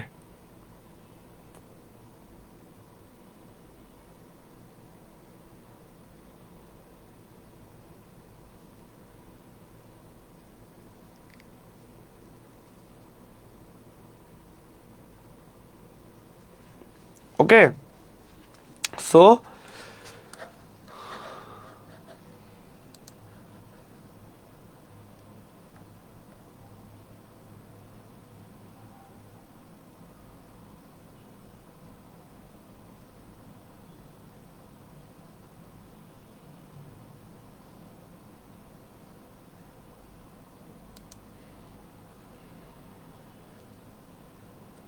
ওকে, তাহলে খেয়াল করে দেখো, মালয়েশিয়া আর ইন্দোনেশিয়ার যে সুমাত্রা, এটাকে পৃথক করেছে কোন প্রণালী?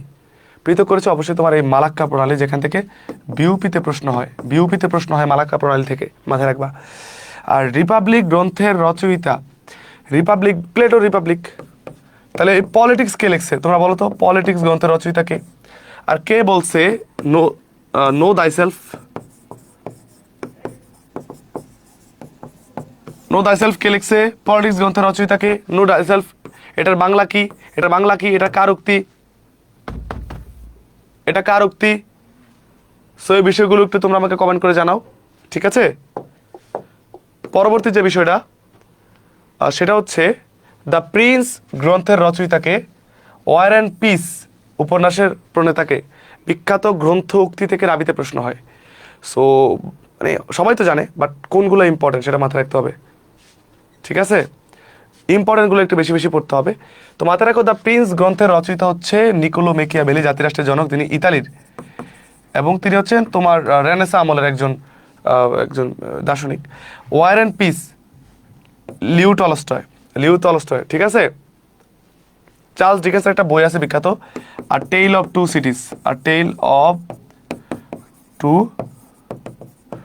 সিটিস, মাথায় রাখবা এই বিষয়গুলো।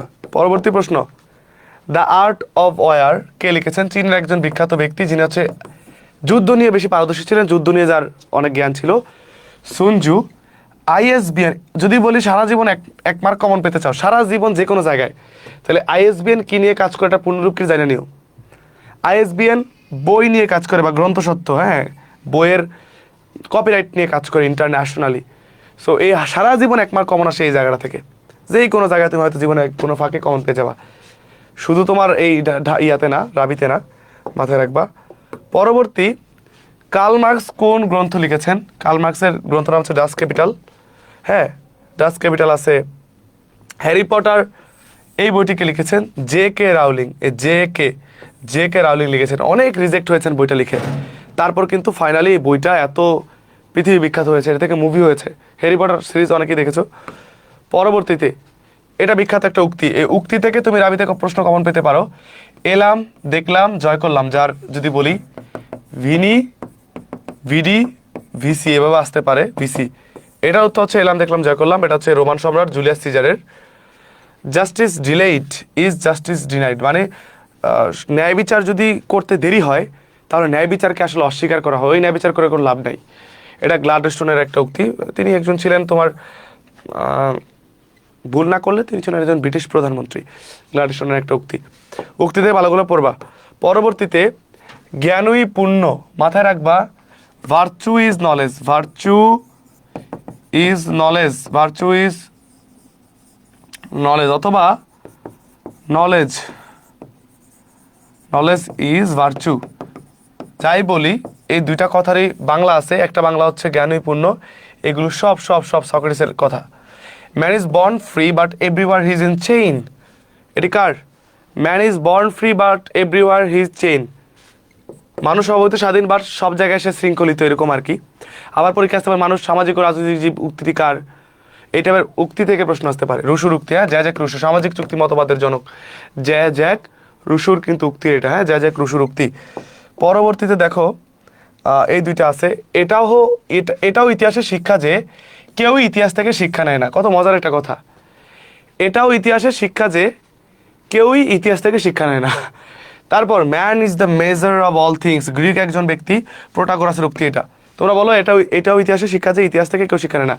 সো তোমরা কিন্তু 1000 কেন 300 শেয়ারও করতে পারো নি। সো তোমাদের আমি সেই সিক্রেট সাজেশনটা দিব না, বাট সেটা অবশ্যই তোমরা যারা পেইড গ্রুপে যুক্ত হয়ে গেছো, অলরেডি পেয়ে গেছো, না পাইলে পেজে জানাও, আর পাবা, এখন যুক্ত হলেও পাবা। যুক্ত হলে তুমি ওই সাজেশন পেয়ে যাবা, যেখান থেকে শুধু রাবি ওই টপিকগুলো পড়ে গেলে তুমি ইনশাল্লাহ ভালো কমেন্ট পাবা।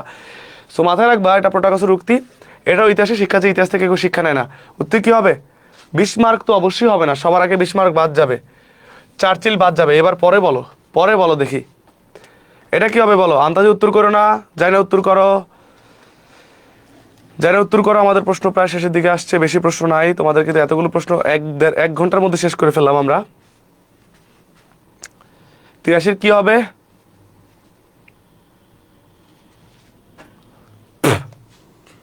বলো কি হবে? উত্তর ভুল হচ্ছে তোমাদের।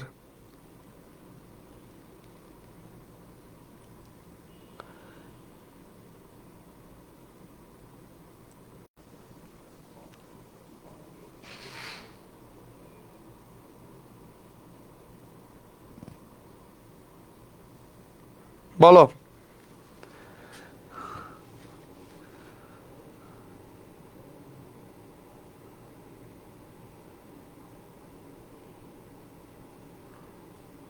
যেহেতু এখানে অপশনে এটা একটু কনফিউশন আছে, বাট যেহেতু এখানে অপশনে কার্ল মার্কস আছে, সো আমরা অবশ্যই এই কার্ল মার্কসকে উত্তর করব। ঠিক আছে, কার্ল মার্কসকে উত্তর করব।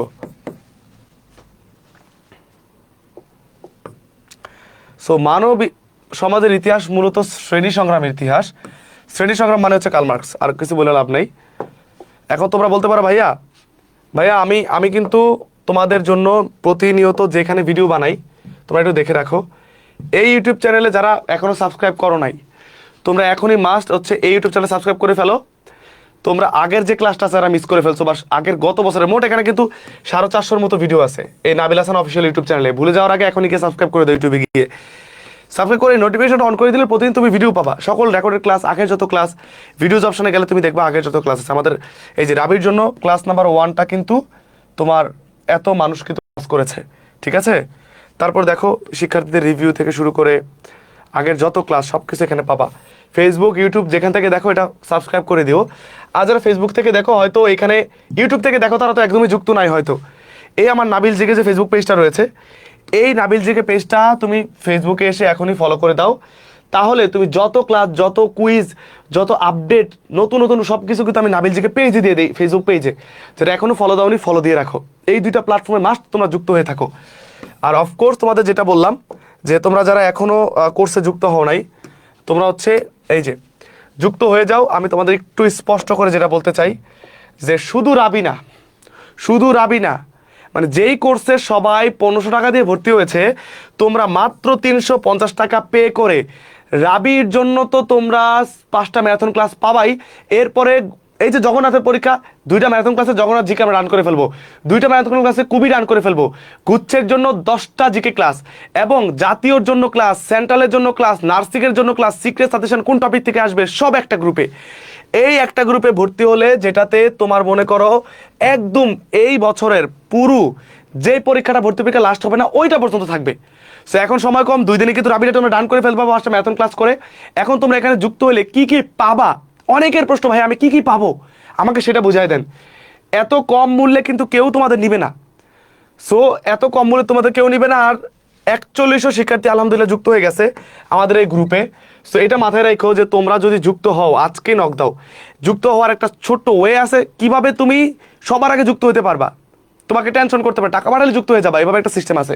তোমরা এখানে যুক্ত হইলে আমি তোমাদের একটা কথা বলবি যে আমাদের যে 5টা ম্যারাথন ক্লাস, ওই 5টা ম্যারাথন ক্লাস করলে ইনশাল্লাহ তোমার রাবি ডান হয়ে যাবে। এবং আমরা কিন্তু জবির জন্য, কুবির জন্য অলরেডি সিক্রেট সাজেশন দিয়ে দিচ্ছি এই গ্রুপে, ঠিক আছে? অলরেডি সিক্রেট সাজেশন এই গ্রুপে আছে। সো এটা কিন্তু ম্যারাথন ক্লাস 3 ছিল, দেখো 3 ছিল, এই দেখো কি সুন্দর করে আমরা ক্লাস দিয়ে দিয়েছি। তোমরা যদি এই ক্লাসগুলো করো একদম এখানে সলভ করে করে করে করে তোমরা কিন্তু আগাতে পারবা। এভাবে কিন্তু আমরা সলভ করেছি আলহামদুলিল্লাহ, ঠিক আছে? সো এইভাবে কিন্তু তোমরা কি করবা, ক্লাসগুলো করতে পারবা। এটা সলভের ক্লাস ছিল। তারপর দেখো আমাদের এই যে এটা ছিল ম্যারাথন ক্লাস 2। ম্যারাথন ক্লাস 2-এ দেখো মাত্র 2 ঘন্টা 40 মিনিট। এই যে জাতিসংঘ এবং আন্তর্জাতিক সংস্থা, যেই টপিক থেকে প্রশ্ন আসবেই তোমার রাবিতে ডান করে ফেলেছি। এবার ম্যারাথন ক্লাস যদি এক দেখো, এই একে কিন্তু আমরা প্রচুর টপিক ডান করেছি। এই যে প্রচুর টপিক আমাদের ডান করা আছে আলহামদুলিল্লাহ, সকল টপিক আমাদের ডান করা আছে। সো তোমাদের সংবিধান থেকে শুরু করে সকল টপিক। এখন যুক্ত হয়ে তুমি এই 1 থেকে নিচে একটু স্ক্রল করবা, গ্রুপে ঢুকে 1 থেকে 5টা ম্যারাথন ক্লাস করে তুমি আলহামদুলিল্লাহ বলো যে রাবির জন্য আমি মোটামুটি এখন ক্লাসে আমি যা যা বলছি সেগুলো শুনতে হবে, সেগুলো শুধু শুনতে হবে। এছাড়াও এই গ্রুপে যুক্ত হলে তোমরা দেখবা আগের যত ক্লাস, সেটা বাংলাদেশ জিকের ক্লাস, আন্তর্জাতিক, সাম্প্রতিক, প্রত্যেক ক্লাসের এক্সাম, প্রত্যেক ক্লাসের মডেল টেস্ট, দাগানো স্লাইড সব কিছু এই ফিচারটা সেভ করা আছে। অনেকে বলবে আগের ক্লাসগুলো কি রেকর্ডেড পাবো, টেনে করতে পারবো কিনা? আমার তো সামনে জবি টার্গেট, কুবি টার্গেট, গুচ্ছতে গতবার শুধু মৌলিক জিকে থেকে 2-3টা প্রশ্ন আসছে, বাংলাদেশ আন্তর্জাতিক থেকে, সাম্প্রতিক থেকে আসবে, সামনে হচ্ছে ভাই জাতীয় টার্গেট, সেন্ট্রাল টার্গেট, তোমার সব ক্লাস দরকার। সো এই যে এইখানে এসে প্রথম পোস্টটা সিম্বল দিলে সকল টপিকের ক্লাস, স্লাইড এক্সাম সহ তুমি সাজানো পাবা, ইনশাল্লাহ। তুমি যদি ধরো মুক্তিযুদ্ধ নিয়ে ক্লাস করতে চাও, ক্লাসগুলো এখানে ক্লিক করে তুমি করতে পারবা, ক্লিক করে তুমি কিন্তু টেনে করতে পারবা। আবার এই ক্লাসের তুমি চাও যে ভাই আমি স্লাইডটা পড়বো, এই ক্লাসে শুধু স্লাইডটা আমি দেখবো, আমার হাতে সময় কম, এই স্লাইডে যাওয়ার পর ভাই আমি দাগানো স্লাইডটা পড়বো, শুধু ভাইয়া আমার দাগানো পিডিএফটা পড়বো, আমার দাগানোটা দেখলেই হবে যাতে কোনগুলো ইম্পর্টেন্ট আমি বুঝতে পারি ভাইয়া। সেক্ষেত্রে এই যে কোনটা ইম্পর্টেন্ট এখানে কিন্তু সুন্দর করে দেওয়া আছে, তুমি শুধু দাগানোগুলো পড়বা। হ্যাঁ, দাগানোগুলো পড়ো, প্রত্যেকটা স্লাইডের মধ্যে আমি তোমাকে হলপ করে বলবো কোনটা ইম্পর্টেন্ট আসতে পারে, আমি বলে দেই, একজন অস্বীকার করতে পারবে না। এখান থেকে যে এইটা বেশি ইম্পর্টেন্ট আমি এতগুলো স্টার দিয়ে দিই, কেন দিয়ে দিই? র্যান্ডমলি আমি যেটা বলবো তোমাকে আমি এইভাবে কিন্তু এই ক্লাসগুলো করানো আছে। সো আজকের মধ্যে যুক্ত হয়ে গেলে ইনশাল্লাহ আমরা আগামীকাল থেকে কিন্তু জবির ম্যারাথন ক্লাস শুরু করবো 2-1 দিনের মধ্যে। এরপরে কুবির শুরু করবো, এরপর গুচ্ছে শুরু করবো, সেন্ট্রালের জাতীয় শুরু করবো। মানে তুমি এইটাতে আর কোনো লস নাই, সকল ক্লাস পাচ্ছ। চাকরির জন্য এই গ্রুপে অনেকেই আছে আলহামদুলিল্লাহ, চাকরির জন্য, নিবন্ধনের জন্য 11 থেকে 20তম গ্রেডের জন্য অনেকে যুক্ত হয়ে গেছে। সো ওরা ক্লাসগুলো করতেছে। অলরেডি কারা আমার গ্রুপে আছো? অলরেডি কারা আমার গ্রুপে আছো? বলো কারা গ্রুপে আছো? ক্লাসগুলো কয়টা ম্যারাথন ক্লাস করছো? ফাঁকিবাজি কারা করছো আমি দেখতে চাই। সো তুমি কিন্তু যুক্ত হয়ে গেলে করতে পারবা। আমি বলবো একজনও মিস করো না এই ক্লাসগুলো। একটা ছোট্ট ওয়ে আছে যেটা সবসময় আমি বলে দিই, যাতে সবার আগে তুমি অ্যাড হইতে পারো। অনেকে নক দিয়ে রাখে ভর্তির জন্য, শত নক আছে ভাই, আমরা দেখতে পারি না, কারণ আমাদের অফিসটা মাত্র নিলাম 3-4 জন কাজ করেও কভার করতে পারি না, এত মেসেজ। চিন্তা করো আজকে একদিনে আমরা 120+ শিক্ষার্থী ভর্তি করিয়েছি। কালকে যদি ভর্তি করে আমাদের হয়তো আরো 200 স্টুডেন্ট ভর্তি হয়ে যাবে। 200 স্টুডেন্ট ভর্তি হইতে গেলে হাই হ্যালো কথা বলতে গেলে, কনভারসেশন করলে আমাদের সময় লাগে। কিন্তু আমি বলি তোমাদের একটা শর্টকাট ওয়ে আছে যুক্ত হওয়ার। কিভাবে? তুমি 350 টাকা আমার এই 013075159006 এই নাম্বারটা স্ক্রিনশট নাও। 013075159006 এইটাতে আমাদের পার্সোনাল বিকাশ নগদ দুইটাই আছে। খুব মনোযোগ দিয়ে শোনো, স্ক্রিনশট রাখো। পার্সোনাল বিকাশ নগদ দুইটাই আছে। 350 টাকা যদি দোকান থেকে পাঠাও এই নাম্বারে, বিকাশে বা নগদে, তুমি ক্যাশ ইন করবা। নিজের কোনো পার্সোনাল নাম্বার থেকে পাঠালে বিকাশে বা নগদে সেন্ড মানি করবা। করার পর এখন তোমার কাজ কি? তুমি তো টাকা পাঠাই দিচ্ছ, এখন তোমাকে অ্যাড করতে হবে সবার আগে, একটু অপেক্ষা করতে হবে।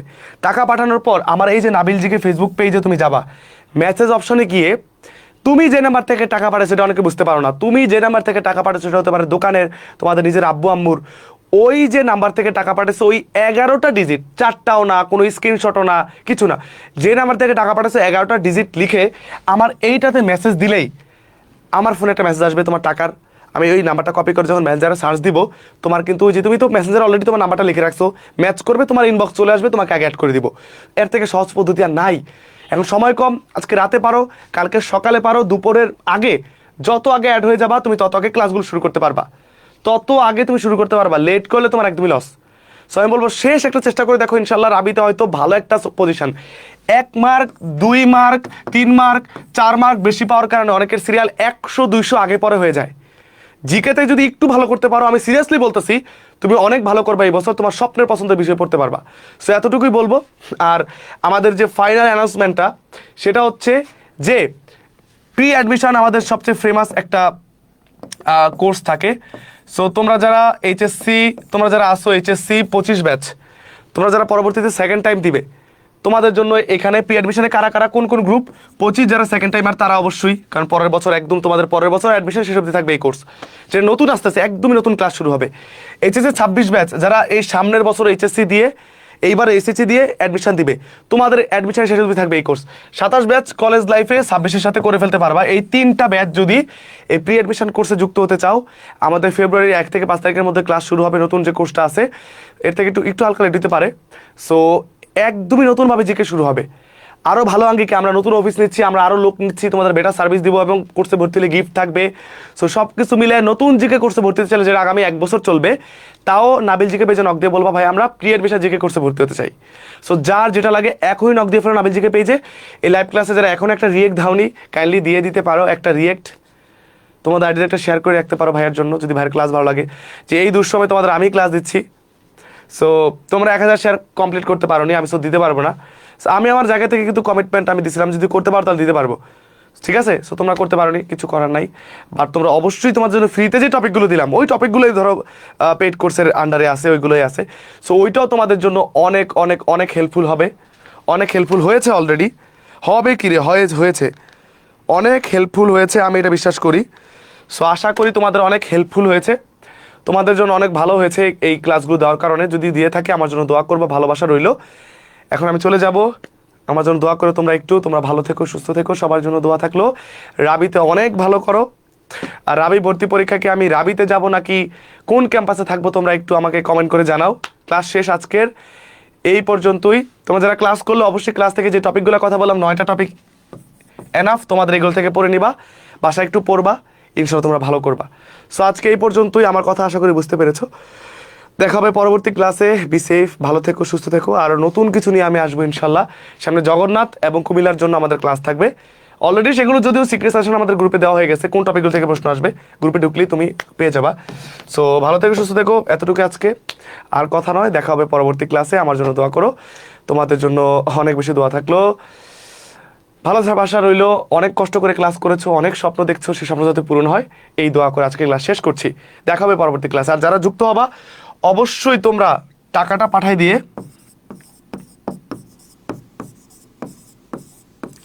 আমি আর আগে ক্লাস নিতাম, আমি আমার মাকে নিয়ে হাসপাতালে গিয়েছিলাম, সেখানে চেক আপ করাইলাম, আমার ভাইকে নিয়ে গিয়েছিলাম, তারপর এসে কিন্তু আমি প্রস্তুতি নিয়ে ক্লাসে এসেছি। আমি আগে আসতাম তাহলে আগে শেষ হইতো, সরি। আমি এটাতে আমি বলে দিব যে স্ক্রিনশট রাখো, কালকে দিনের দুপুরের আগে সকালের মধ্যে যুক্ত হয়ে গেলে তোমার জন্য এটা মানে বলবো যে ফ্রুটফুল হবে ইনশাল্লাহ। এতটুকু কথা দিতে পারি যে 4100 স্টুডেন্ট বা 150 হয়ে যাবে, ভর্তি হয়ে ওরা কিন্তু এগিয়ে যাচ্ছে, এতটুকু মাথায় রেখো। এতটুকু আহ্বান জানিয়ে শেষ করছি।